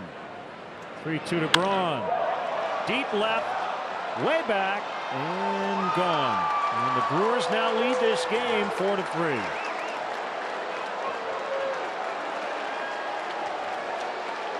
And Braun has done so much damage against the Cubs over the years. He had a long home run here yesterday. That's number 29 for him. He's putting together one heck of a year.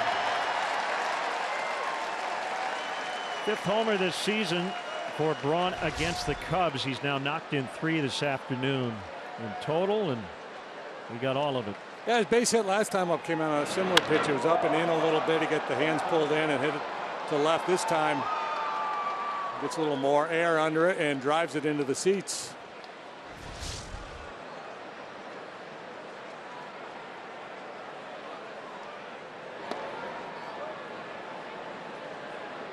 Career homer 284. Adding to his club record career total.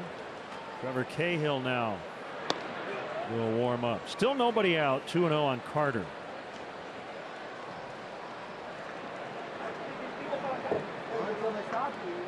Home run ball has not been an issue for Arrieta this year. That's just the 15th he has allowed.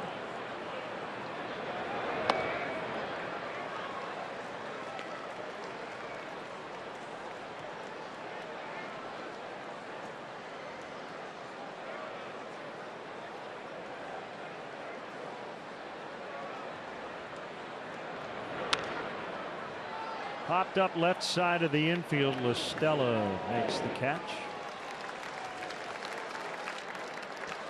The DraftKings Fantasy Sports Zone, located on the corner of Addison and Sheffield, is your game day headquarters. Open hours before the game. The DraftKings Fantasy Sports Zone has a large outdoor space, features live music, and the fully stocked signature Captain Morgan bar. Come out and enjoy this unique experience. Plus, fans with tickets have direct access to Wrigley Field. For more information, visit DraftKingsWrigley.com. Foul strike on Perez. 4-3 Brewers.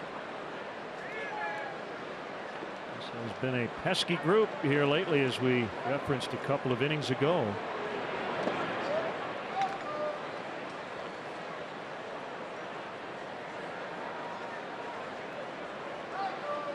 Brewers have clinched the season series. They've won 11 of 17, including 7 of 8 here.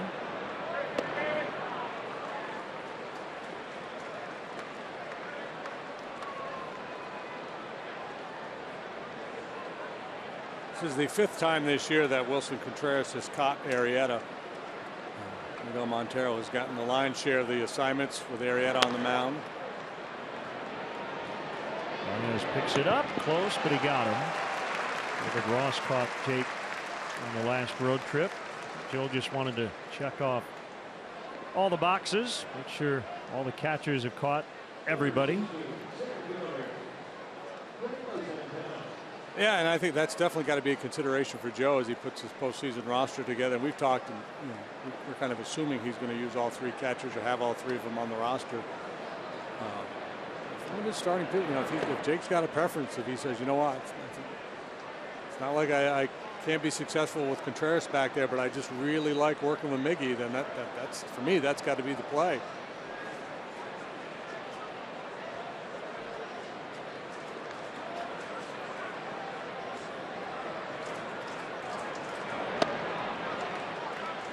Slider, 1-1.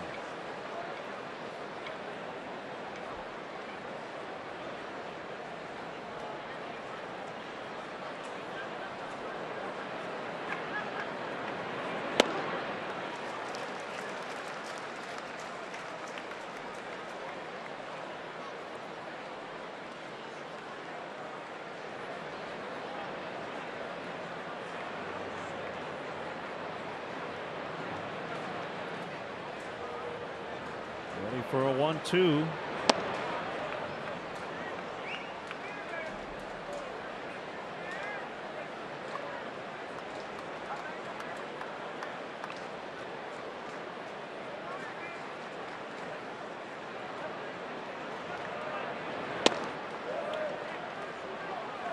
Close. Almost got it. Full count. Arcia would hit next.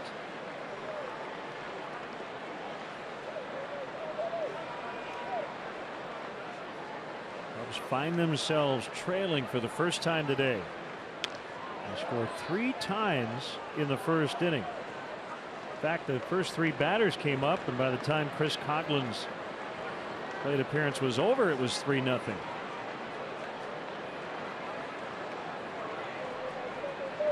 I imagine the Cubs were running a pretty high win probability at that point.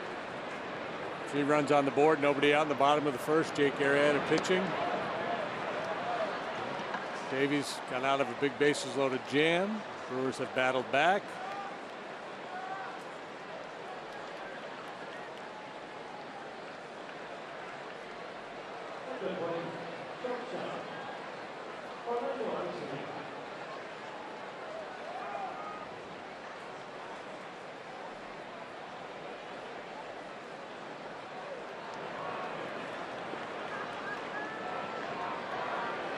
rookie shortstop Arcia.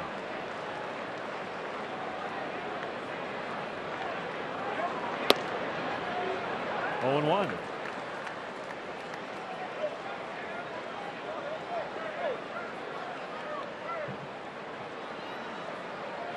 Split doubleheader in Cincinnati. Pirates beat the Reds 10-4 in the opener. With a night game to follow.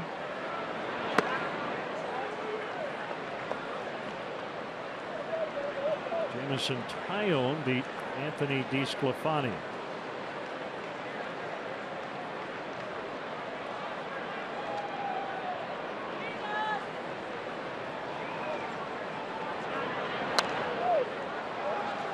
Pirates are not officially out of the wild card, but they started the day 5.5 out with several teams to jump over. So they kind of need to sweep today to even really think about getting back in the race.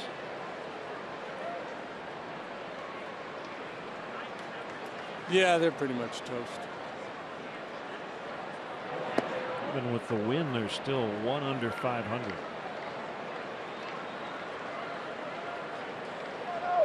If they win 12 out of 13 or something, they could hang around, but that's what it might take. Runner goes. And a foul back out of play. Arrieta nearing 40 pitches this inning.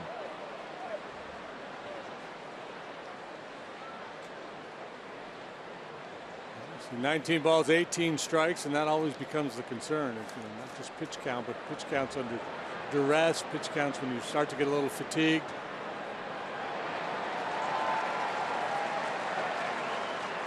Garcia, in all likelihood, will be his last hitter regardless of the outcome of this plate appearance. Action time with 2 outs and a 3-2 count.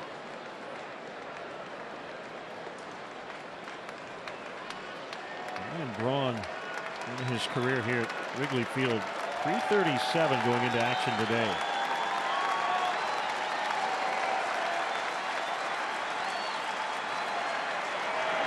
Swing and a miss to end the Brewers' 6th, but they grab the lead 4-3.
Now at your local Honda dealer.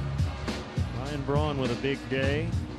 He's now homered in 2 straight in this series. Scooter Jeanette's knocked in 5 this weekend. Chris Coughlin with his first homer in his return to the Cubs. Chris Bryant getting back into the lineup. RBI triple in the first. All 3 Cubs runs came in the opening inning off the starter Zach Davies, who leaves after 5.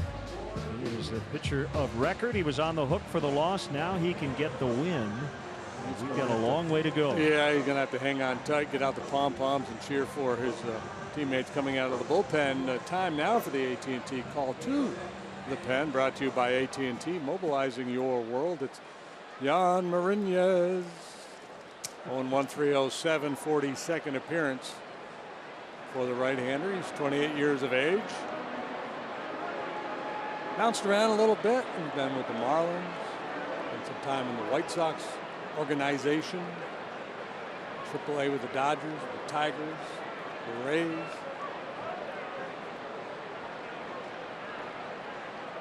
Albert Almora Jr. Hit well to left. Braun is back at the wall. He's got it. Stop it, Ryan. And he's played out there a fair amount. That is not an easy play when you get near the well. You've got the overhang of the basket and a very nice leaping grab. Yeah, it really throws the top hand through the zone there, does Almora. This ball has some backspin, but it's not hit very high in the air, so not able to take advantage of a helping breeze, which may have turned around a little bit.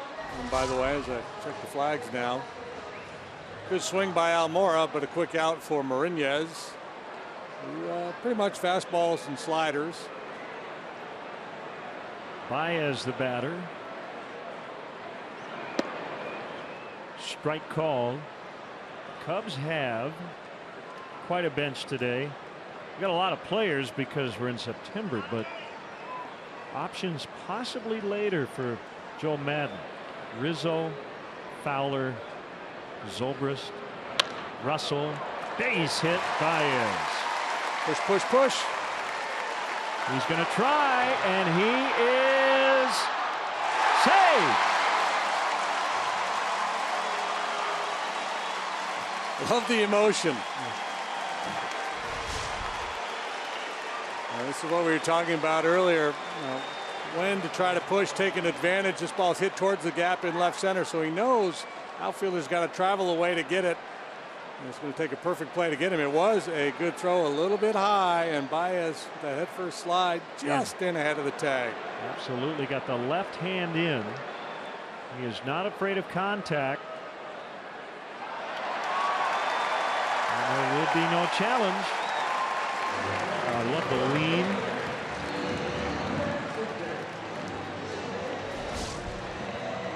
Yeah, and then you get into that conversation. Okay, wait a minute. You've already got it clinched. Got a comfortable lead for the best overall record. Heading into October, I mean, that's. I don't want guys running into walls, but you also don't want guys playing tentatively, because sometimes that's when you end up getting hurt. Yeah, and we've talked to Joe, and I know you might disagree a little bit with his spring training philosophy, but Joe's thing is play the same way all the time. Spring training, regular season, postseason. He doesn't really want guys to think about those things.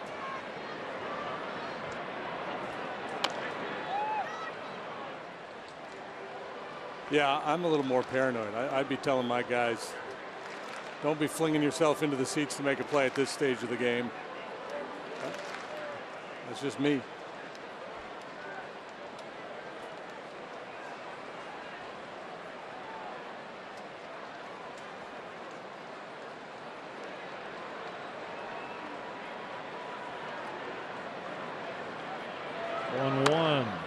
Toward third, foul.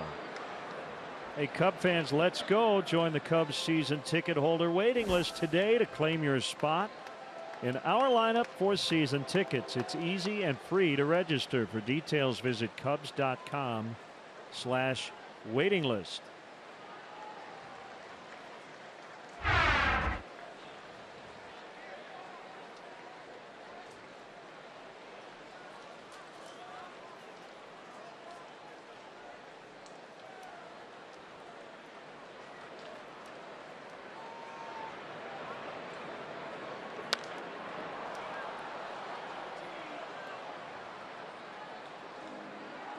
has got a good arm. That fastball clocked at 96 miles per hour.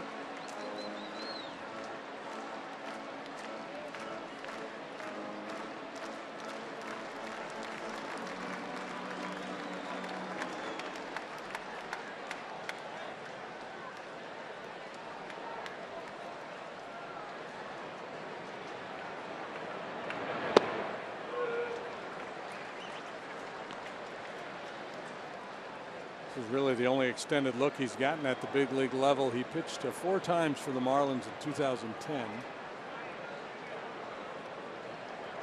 2 times for the White Sox 2 years later in 12, 2 2/3 innings. And then 3 times with the Rays. This year, 39th appearance in a Brewer uniform now. Caesar strikes out.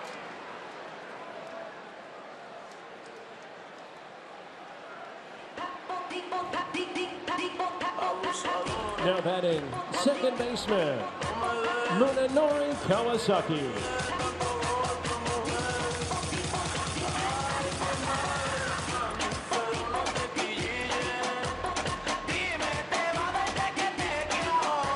They should outfit the ballpark with strobe lights.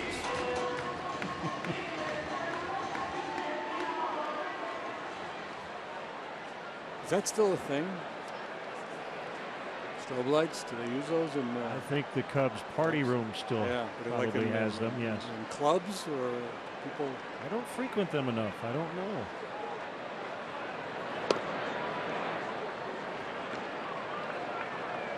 I'm sure we'll hear from people on Twitter about the club life. So Kawasaki really choking up here against Marinas.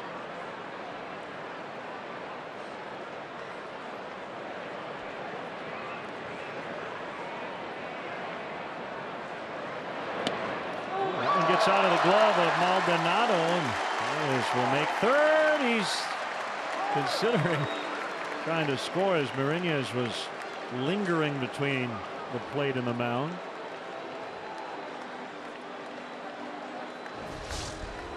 See, with these catchers that love to throw, he sets up well off the outside corner. He pulled this off the other day, picked off Chris Bryant. So he's trying to do the same thing here. Not a pitch out, but calling for that fastball, sitting well off the outside corner.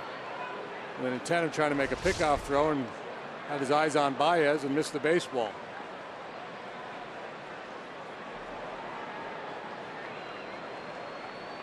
Not choking up now.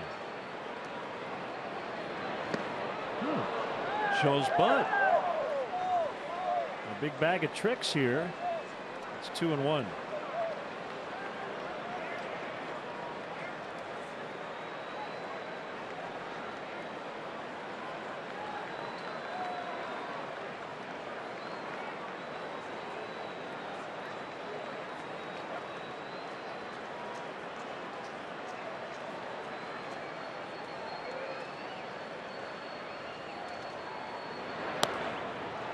Three and one. Montero on deck for Arrieta. If the inning continues, Cahill and Edwards.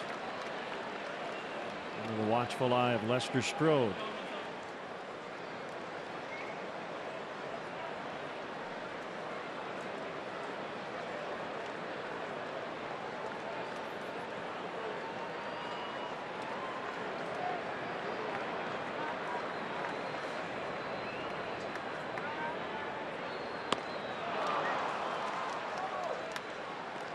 Three and two.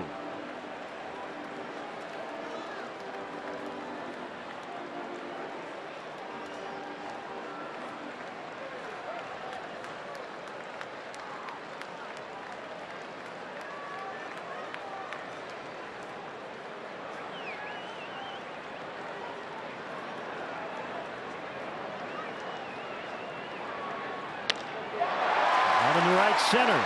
Coming on and making the play is Perez to end the inning. We go to the 7th, a 1-run ball game, 4-3 Milwaukee.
Fan cam.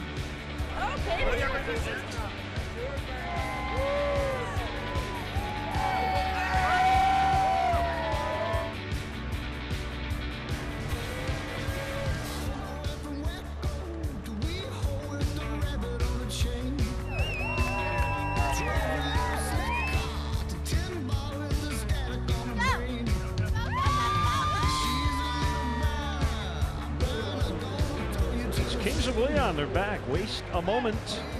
And here is sinker baller Trevor Cahill in a one-run ball game. It is 4-3 Milwaukee, and we have Randy Hundley in the booth with us. He's going to sing the stretch today. Randy, always a pleasure. How are you? I'm doing great, thanks. How you guys doing? You should, I should say, after yesterday, I'm telling you, what a great ball game that was. I watched it last night on replay, and well, I watched it some during the day too, but I really watched most of it last night. Great finish. This is a wonderful ball club, and I'm so proud for Joe and the organization. Line and caught by LaStella. Yeah, you were in uniform in spring training, and everybody knew this team was good. And I think that's maybe the most impressive thing, is that everybody thought they were going to win, and when that pressure happens, sometimes it doesn't always work out. They just went out and put together the best record in all of baseball. Well, they did, and I'm so proud to be here and celebrating them clinching the pennant. I mean, it's just a wonderful situation, and I'm glad for Joe Madden, his coaches, players, and of course the front office that has provided Joe with these players. Yeah. We talk a lot about it. It's got to be top down. Everybody's got to be on the same page. That's for sure, and I think that these guys have all been on the same page, and just want to go out and play and win ball games. Of course, we all wanted to do that when we were playing, but a lot of times it didn't work out for us. This is Michael Reed, who was recalled today due to their outfield shortage. 1 ball and 2 strikes on him. The Iron Man, Randy Hundley. 156 games caught in 1968. That's insane. You caught almost 1,400 innings that year. Yeah. Now, JD made a reference earlier when Maldonado got hurt. Did you, like JD theorized, spend 9 straight days in the ice bath after the season? I tell you what, there were times that you certainly wanted to be in that ice bath. Foul tip, strike 3, 2 outs. Who was your backup that year? I just pulled it up. Bill Plummer. Yeah. Had 2 plate appearances. John Felsky, but he only played 4 games. That's interesting. I can't even remember. Well, yeah, I thought those guys had been traded. Bacabella was on your club. Yeah, John Bacabella. He played 7 games. I don't know how much he caught. Bob played 7 games as a kid. They must have hated you, man. Like, let us play. Shallow left. All right, get ready to sing. All Baez right, makes here the we catch. Go. It is Randy Hundley. Stretch time brought to you by Budweiser. Today's guest conductor for Take Me Out to the Ball Game, former Cubs catcher Randy Hundley. All right. First of all, congratulations to Joe Madden and his players, and then to you fans, because you guys are important to this ball club. I need some help. Here we go. A 1, a 2, a 3. Me out to the ball game. Take me out with the crowd. Buy me some peanuts and Cracker Jacks. I don't care if I ever get back for its root. Root for the Cubbies. If they don't win, it's a shame.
seventh inning stretch, Randy Hundley. Barely had a chance to talk to you. We're going to keep you here in the bottom of the seventh, making you work today.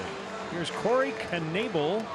Milwaukee holding a 1-run lead, and Addison Russell will lead it off in the pitcher's spot. Fastball curveball for Knebel. He'll go mid to upper 90s with the heater.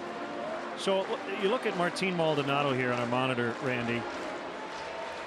All the equipment he's wearing, tell us what you didn't have that he now has. He's got the hockey style mask. He's got the little shoulder flap. What other things would you like to have had back in the 60s and early 70s? I'll tell you something. I'd have loved to have had something to protect my forearm and my bicep. Whoa, man. Flying, hit the screen, fortunately. Yes, fortunately is right, because that would have hurt somebody. And I tell you something else. It's a good thing that the on-deck hitter was not standing on that Cubs logo there. Boy, that was dangerous. 1-1 on Russell. Seventh inning, 4-3 Brewers. So to protect the arm a little bit, the upper arm. You know, I got several balls to bounce up and hit me right into Adam's apple. When you're talking about pain, that hurts. And you know, amazingly at that time I was always concerned as to bounce to third. VR Fields. Continue. I was always afraid that later on in my life I would have trouble with that ball hitting me in the Adam's apple. But thank goodness I've not had any of that trouble. Did not affect your singing voice, as just evidence. You nailed it. You know, unfortunately, there's not much that could help or hurt my singing voice. That was your 1969 baseball card, the action shot. I don't know if I've asked you this, but what was it like to wear the Padres uniform? That had to be weird. Brown and the yellow. Brown and yellow socks. It was a little bit weird. It was that era, right? The 70s, man. The sure Indians was. wore the all red unis. One strike on Tommy La Stella. I'll tell you something. Have they done a tremendous job of improving this ballpark with those boards out in right field and left center field? Clubhouse. I haven't seen the clubhouse. You got to get down in the new clubhouse. It is state of the art. You won't even believe it. The old clubhouse, which was actually not even the clubhouse you were in. You were down the left field line. The old clubhouse, part 2, is now the batting cage. Oh, There's really? where you used to have to go. I'm telling you, we had 25 ball players in that little clubhouse, and you're talking about a bear. It was a difficult place. Shower and shifts. Yeah, you'd have to wait for guys to come out of the shower. But I must say, I was proud to play here. I know you were. Bryant on deck.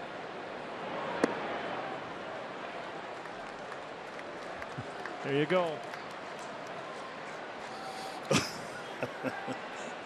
Where in the world did they find that? We've got great people in our production truck. I like that gold and brown. Yeah. Back to Knebel. And he'll make the play. Had a long chat with former teammate Billy Williams today. And like you, he's just beaming about this club. And you had such a tight-knit group back in the late 60s, and it feels like it's pretty cohesive with this current group, too. Yes, I think that it is, and I think Joe Madden, what a wonderful job he has done. And being with the ball club in spring training and being able to get in uniform, and he asked me to get into uniform and be on the field, I'm telling you, that was one of the biggest thrills I've had in my entire life of being in baseball. And I really and truly appreciated him inviting me to be a part of it. You guys have been totally embraced. There was a day I just remember seeing Randy Hundley, Billy Williams, Ryan Sandberg, Rick Sutcliffe, all in a big group talking before stretch and just saying, man, this is awesome. Yeah, it was a fantastic experience for me. You know, it was something that I never expected to be able to do again. Somebody could probably write a pretty interesting article, compare and contrast Joe Madden with Leo DeRocher. a little different stylistically. Would Leo have allowed all the music for a stretch in spring training? Oh, shucks. Are you kidding? Man alive, that would be an interesting story. Going in, and Bryant pushed off the plate. But I must say that my first year playing for Leo, I thought if this is Major League Baseball, you better take it and just shove it, because he was on me every day. It was never a pitcher's mistake that hit it at 9 miles. I was the dummy that called it. And that was his way of getting to the pitcher, you know, was to get on my case. And one night in Philadelphia, he throws a towel out on the field, and he jumps up off the bench, hits his head on the ceiling of the blooming dugout. He starts bleeding, and I'm thinking, now he can't tell me anything that he wanted to tell me when he threw the towel out on the field. We go in after the game's over, and the training room was upstairs, and the dugout was down below. And we were all laughing about him having to go up there and get his bald head taken care of.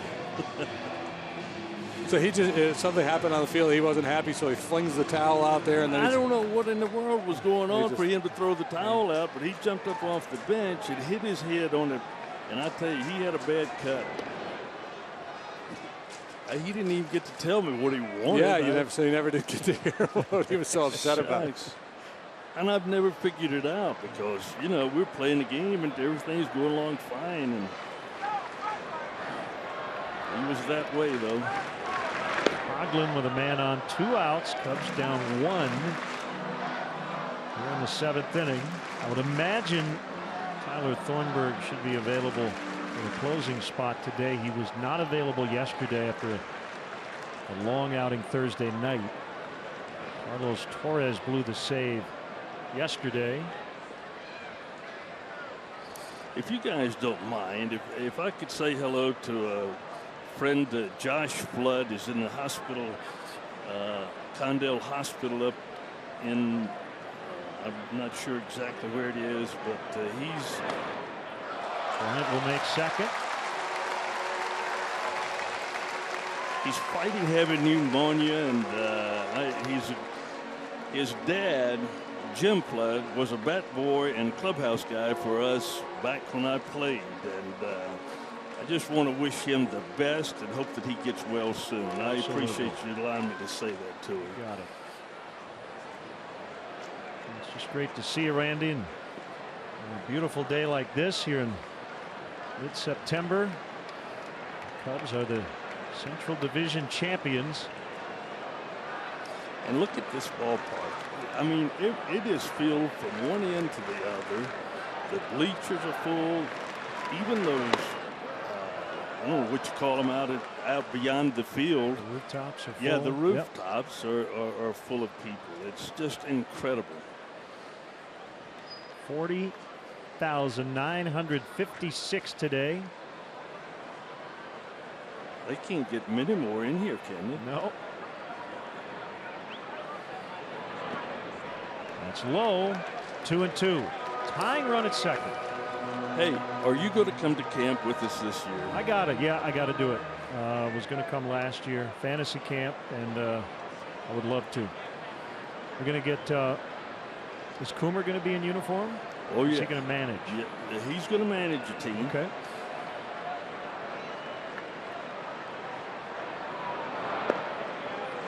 Three and 2. JD, you should come and pitch a little bit. Also a little BP. Yeah. Yeah. Love to have you guys out there. We do the camp January 22nd to the 28th. And we usually have pretty good weather at that time of the year compared to here anyway. Oh, strike three. Coughlin can't believe it. And the inning is over. Randy, thanks for stopping by as always. Great to catch up with Randy Hundley, 4-3 Milwaukee.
Mattress Firm Grade 8 stat of the game. NL Central largest season-ending division lead. The Cubs have a chance for the biggest since this division was created in 1994.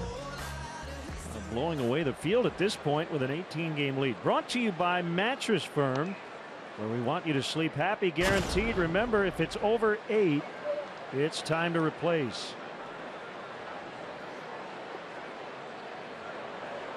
Carl Edwards Jr. here in the 8th.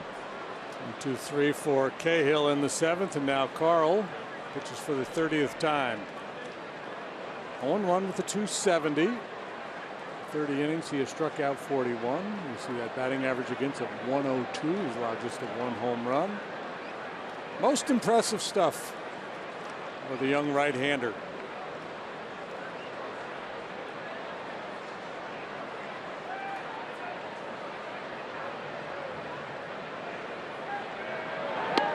Jeanette takes ball 1.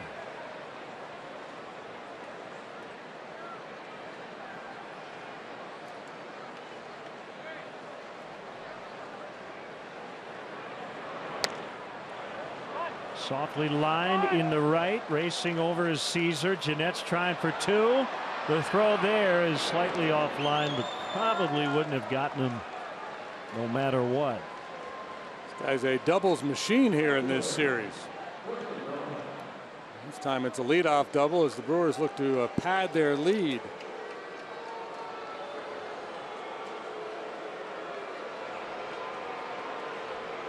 So Jacob Barnes warming for the Brewers.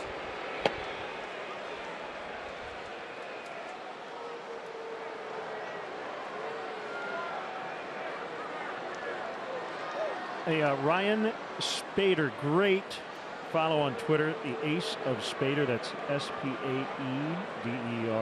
Puts out some great MLB stats and notes. He tweeted at us, Randy Hundley had a record 3 seasons, 67 through 69, with at least 150 games caught. And in 66, he caught 149.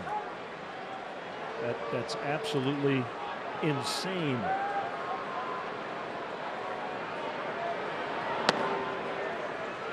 Well, the Brewers grabbed the lead on Ryan Braun's 2-run homer in the 6th.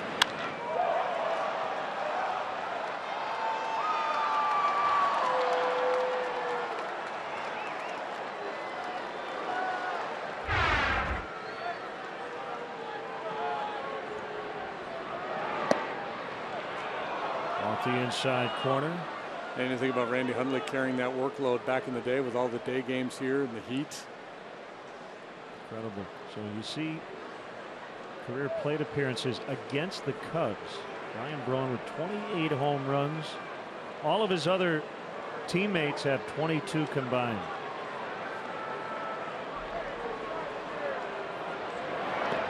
He's the franchise leader in home runs, one of 3 active players. Here's a little trivia for you. 3 active players who are currently their franchise all-time home run leaders. Didn't we do this earlier? And I totally forgot the answer.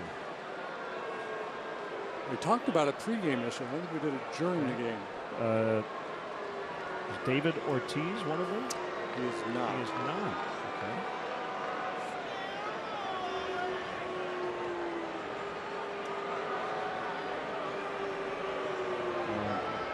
Evan Longoria. Correct, sir. Braun again. And gone. That went above the basket, I believe, hit the railing in front of the front row. And that is a 2-run homer. He's got 2 today.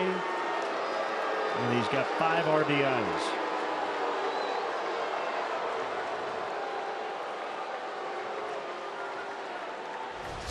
Pretty impressive show by Braun, now a member of the 30 home run club this year. Creeps up the NL leaderboard. It's a line drive. Didn't get out by much, but it got out.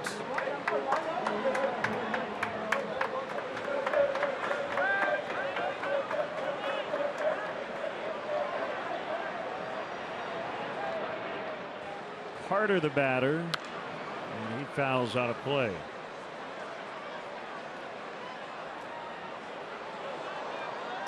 First 30 homer campaign for Braun since 2012.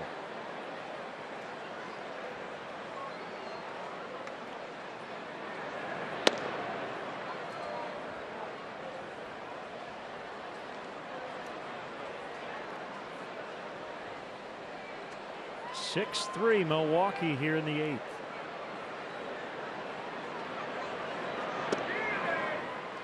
Curve strike. So 3 active home run leaders for their franchise. Mm-hmm. All 3 guys are on that team. Correct. Okay.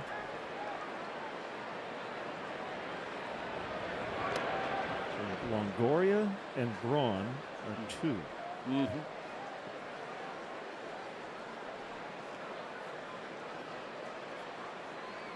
Looking at some of the newer franchise. That's a solid approach. That's a good cutter. Carter strikes out. And I guess I really shouldn't call it a cutter. It's just his fastball has that natural cutting motion. Doesn't really try to manipulate that pitch. It just does it. It's a dandy at 95 to get this little late darting action.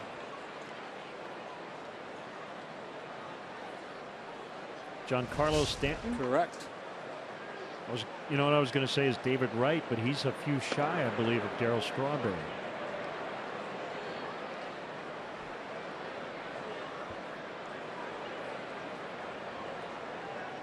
That's a great question. That's a fun one. Here's a little fun baseball anniversary factoid. On this date, 4 different Hall of Famers began their career, not the same year. Casey Stengel in 1912, Stan Musial in 41, the great Ernie Banks in 1953, and Brooks Robinson in 1955. All debuted September 17th. That's a great note. Stengel, a Hall of Famer because of his managerial career. He's just a solid player, though. And look at his numbers. He had a good career. Not a Hall of Fame player career. Perez strikes out for the first out here in the 8th.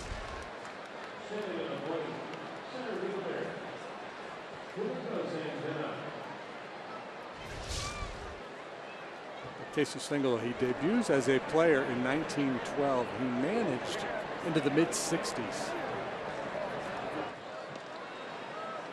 Wow. Incredible.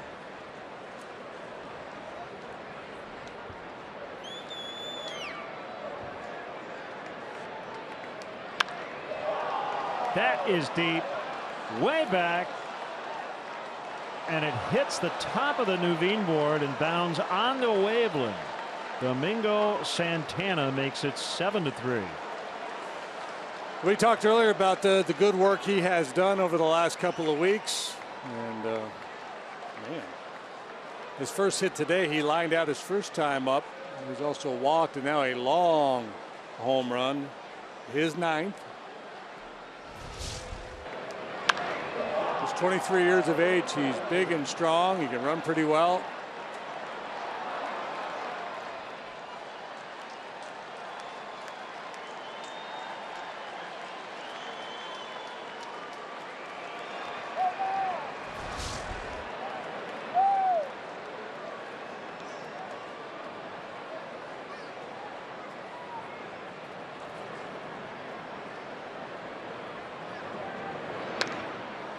Garcia fouls.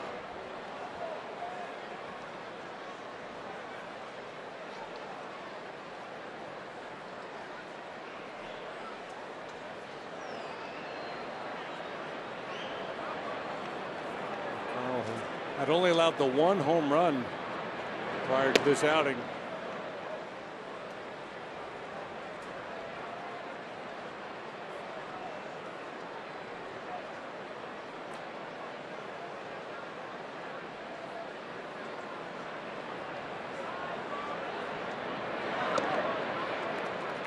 One and two.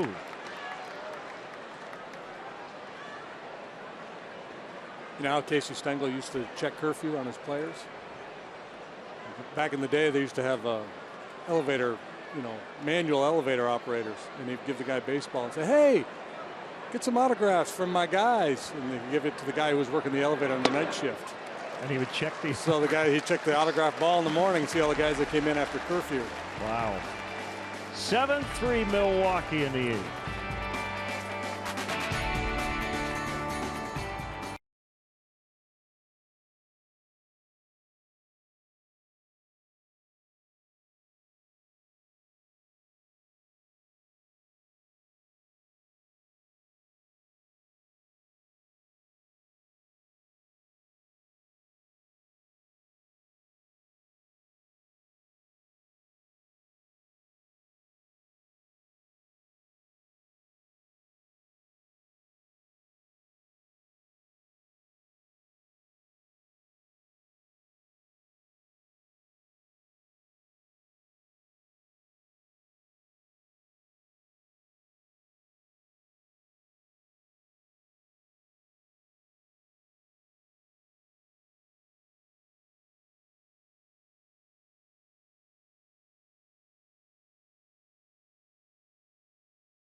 Time for our bona fide. We're going to go fans of the game. Cubs fans doing 3 million in attendance. 19th straight year the Cubs have drawn at least 2.6. And also on the road, Cub fans showing up in droves, particularly in Milwaukee this year. Wrap your hands around the official Italian beef of the Chicago Cubs at one of the 19 Bona locations. Right-hander Jacob Barnes against Wilson Contreras. Cubs now find themselves down 4.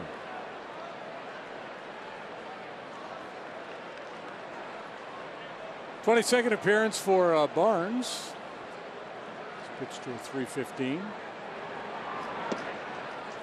Big sturdy right-hander, drop and drive delivery.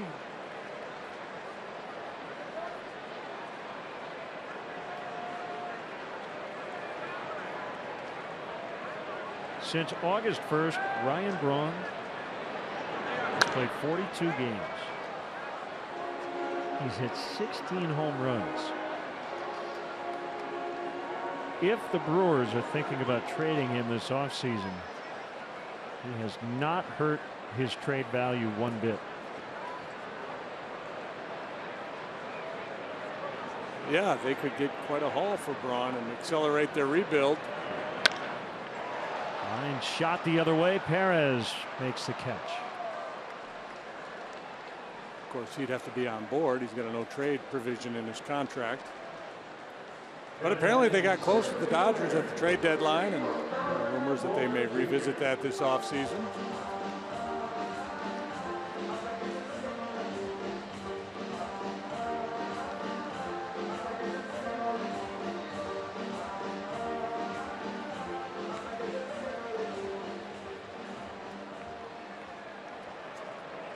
Albert Almora Jr.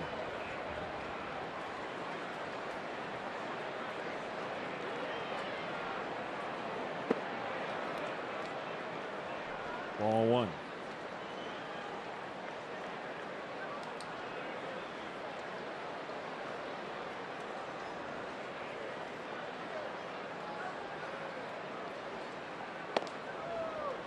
That's a strike. Top of the zone. 98.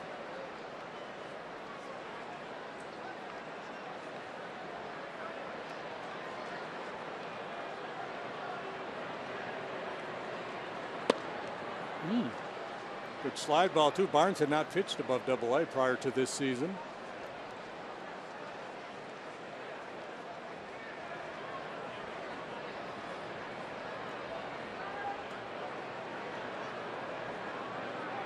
He's 26 years of age. 14th round pick in 2011.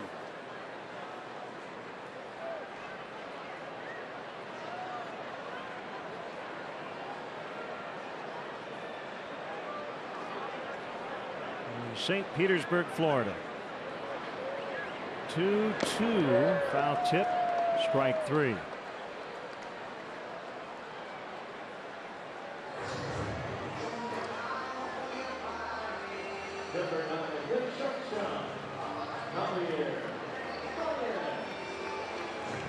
So you're talking Casey Stengel in the last half inning. Love his nickname. The old Professor, P-E-R, not Professor, the old Professor. At his own language, Stengel leaves. Double talk, hard to understand. A lot of gibberish. One of those guys who's kind of come off like he didn't know what he was talking about, but very sharp guy. Passed away in 1975. Managed those Metsies back in the day before they got good. 1 ball, no strikes to Baez. 1-1. Stay tuned for the 10th inning show following the ball game, and we will re-air the terrific video board season highlight montage that we showed you right before the first pitch.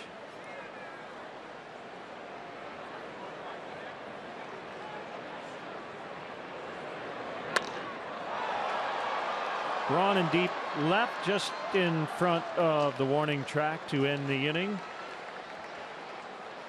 There's the old Professor. That was when he smiled.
Milwaukee.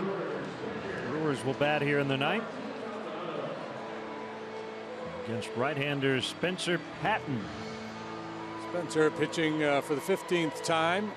He has a 4.19 ERA. League bats .234 against him. He follows Cahill and Edwards out of the Cubs bullpen.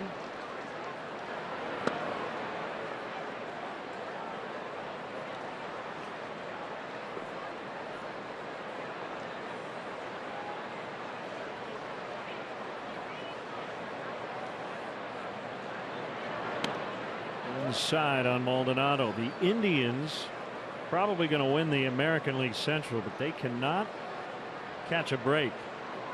The catcher Yan Gomes had missed time with a separated shoulder. He broke his right wrist during his minor league rehab assignment, probably done for the year.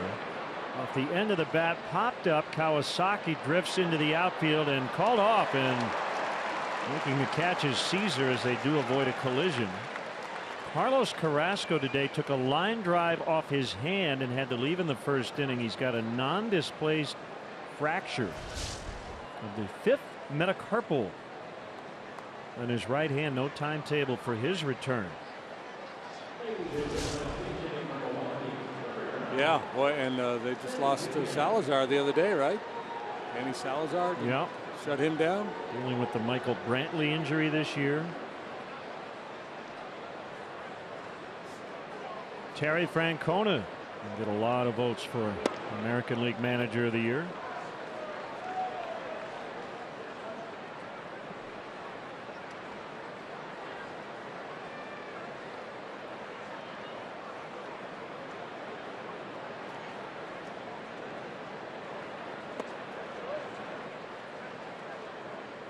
Manny Pena for Barnes.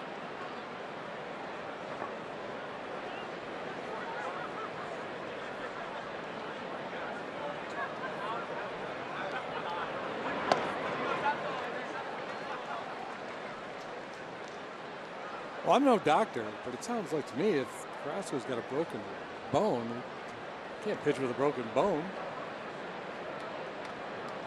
Yeah, I don't know what the return would be that way, non-displaced, but yeah, I don't know.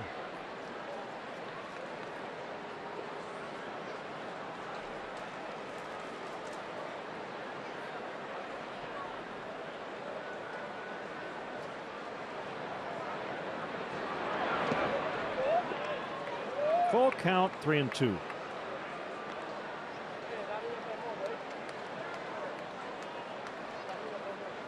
Game is 0-0. Tigers and Indians in the seventh. Verlander for Detroit today.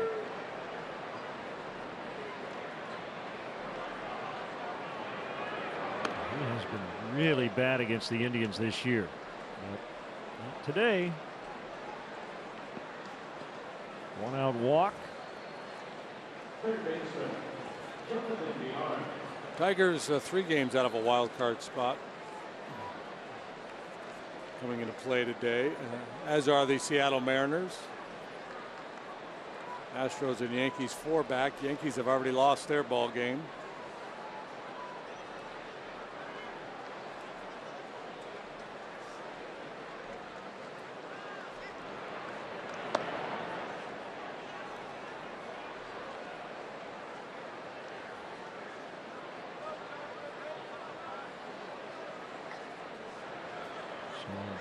Now it's the Orioles and Jays.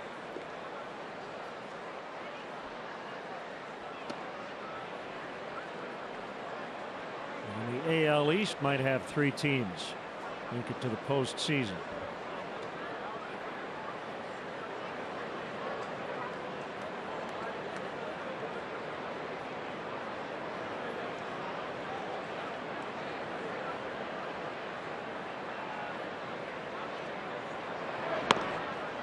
Side for a ball.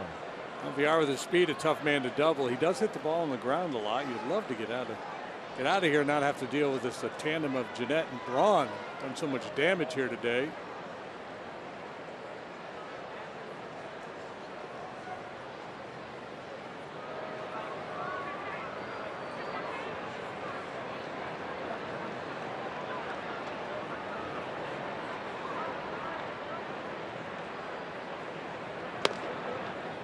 3-1.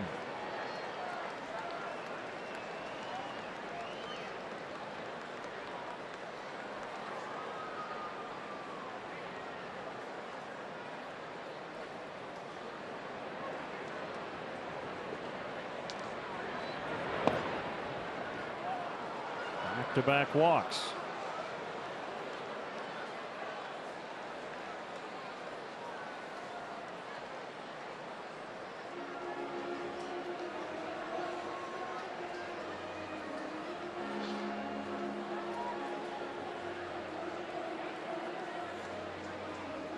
Scooter Gennett ready to climb in. He has scored 3 times today.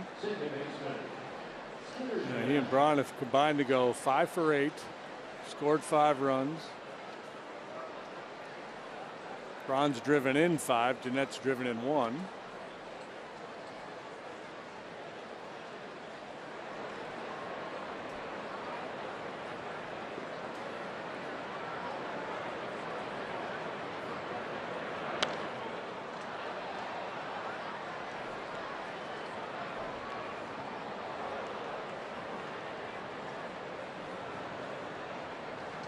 Chris Coughlin swung toward the line in left field. Understandably, Gennett's hit a number of balls in that direction in this series.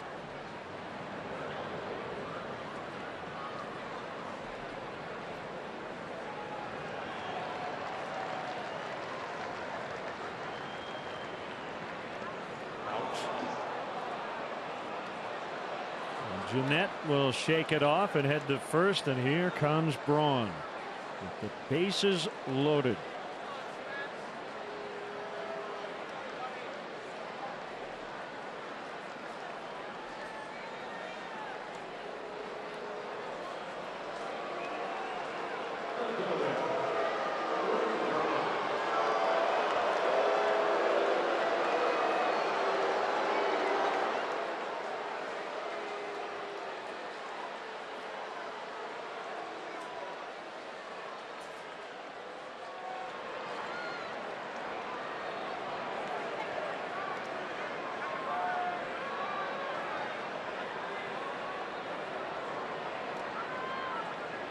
Three for 4, 2 homers, 5 RBIs.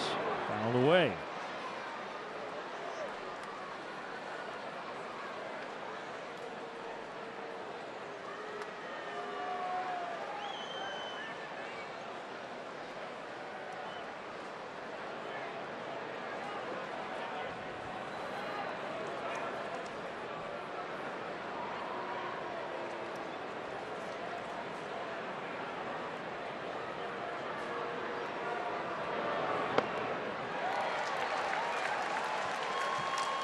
Tomorrow afternoon is Kyle Hendricks. He'll trot out there with a 15-7 record and a Major League best 2.03 ERA. Wiley Willie Peralta will work for the Brewers. He's 6-10 with a 5.42.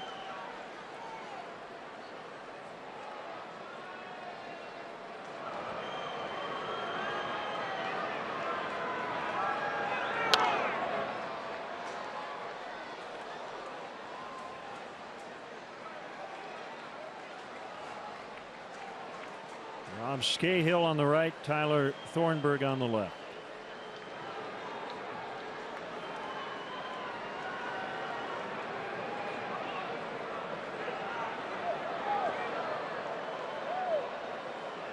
The ball got out of the Brewer bullpen.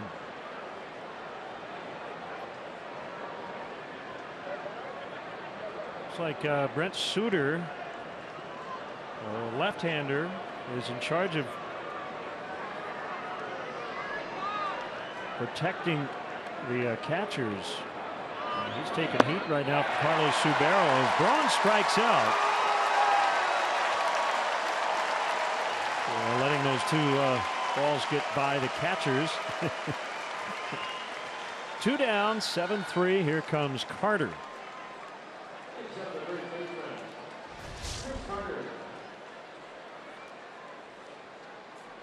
Good work by Patton. You know, Braun is having a big day, wants to do more damage. Got all that traffic out there with the bases loaded. Take advantage of his greediness. Not out of the woods yet.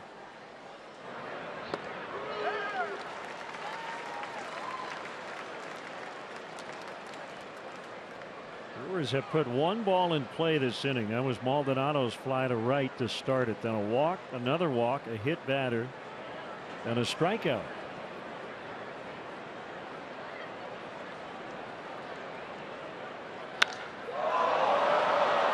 That one crushed, and it's a grand slam for Carter off the board.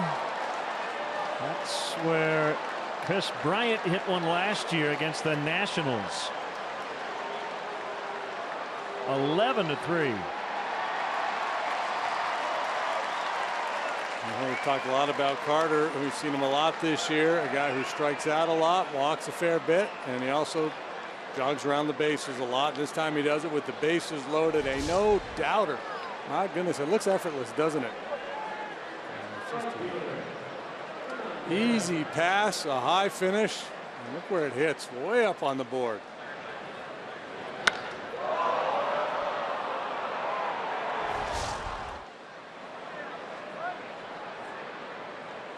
I know that feeling, Spencer. The old why bother turning around to look? You know where it's headed. With that, Thornburg will sit down in the bullpen. 2 strikes on Perez. Oh, that ball almost landed fair. I thought it would be way foul.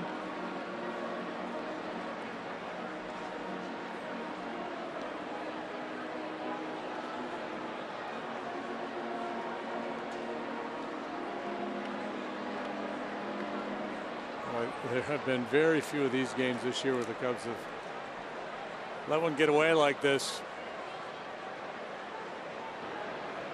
Most runs they've allowed in a game at Wrigley Field this season.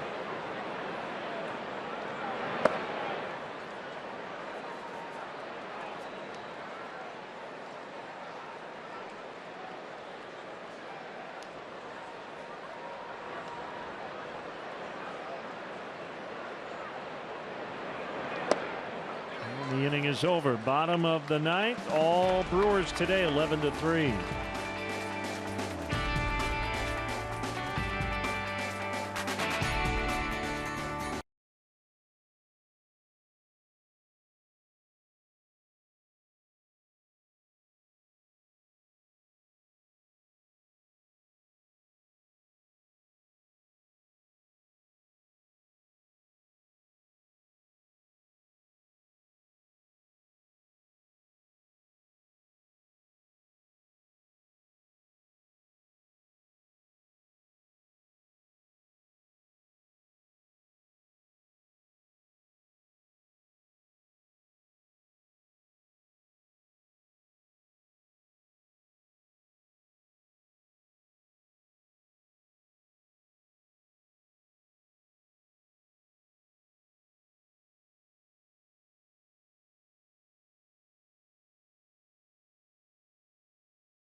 Milwaukee has the lead.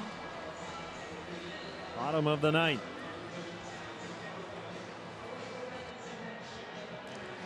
Well, Rob Scahill on to finish it up for the Brewers. He's pitching for the 26th time.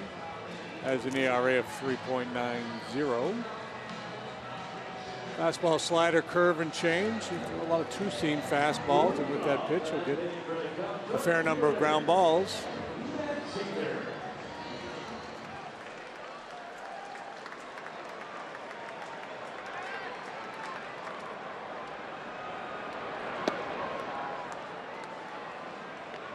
So officially, that is the first opponent home run off the board.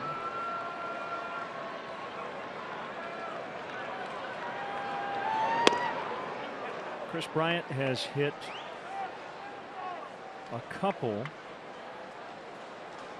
I believe one last year against Washington, as I mentioned, and this year against the Dodgers.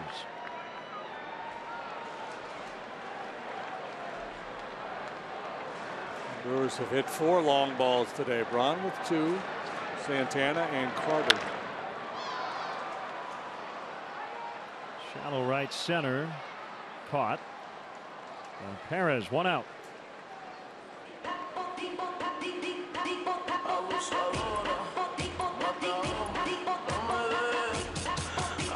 Second baseman, Munenori Kawasaki.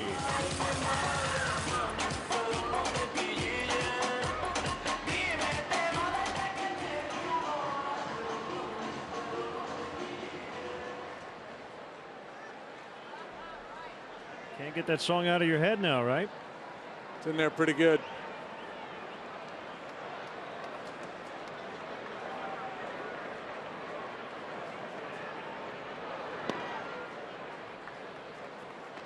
Munenori 0 for 3 today. Bounced into a double play back in the 4th with the bases loaded. To end that threat, might have been a different ball game. I'm going to give Zach Davies credit. He hung in there after giving up 3 to start the ball game before there was an out. He's in position to pick up his 11th win here this afternoon. Somebody will be doing some serious research. When's the last time a pitcher gave up 3 runs before recording an out to a reigning Cy Young Award winner and still managed to win the ball game?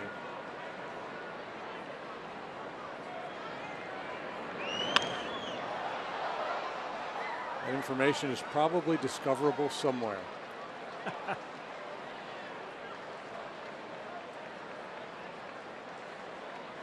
1-2 the count.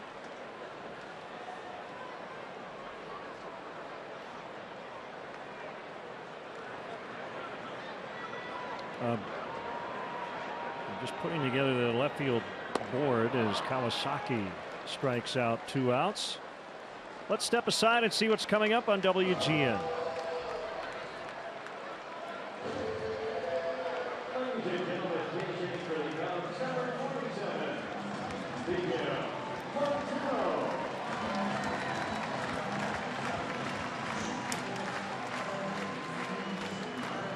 Two outs, 9th inning, 11-3. Milwaukee has the lead, trying to take the first, 2 of the first 3 in this series. Chris Bryant hit 2 off the left field board last year. Cubs have 2 off the board this year. And now first opponent to do it, Chris Carter. Miguel Montero with a big home run to win the game yesterday. Chris Bryant will take the title as chairman of the board. It's his territory. He christened it.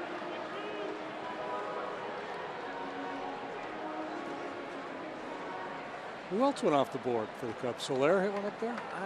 You know, there was one at Baez hit. There was a lot of talk on Twitter that it looked like it hit the board. It didn't. If Soler did it, I don't remember the day, but it's possible. I think Bryant might be the only one.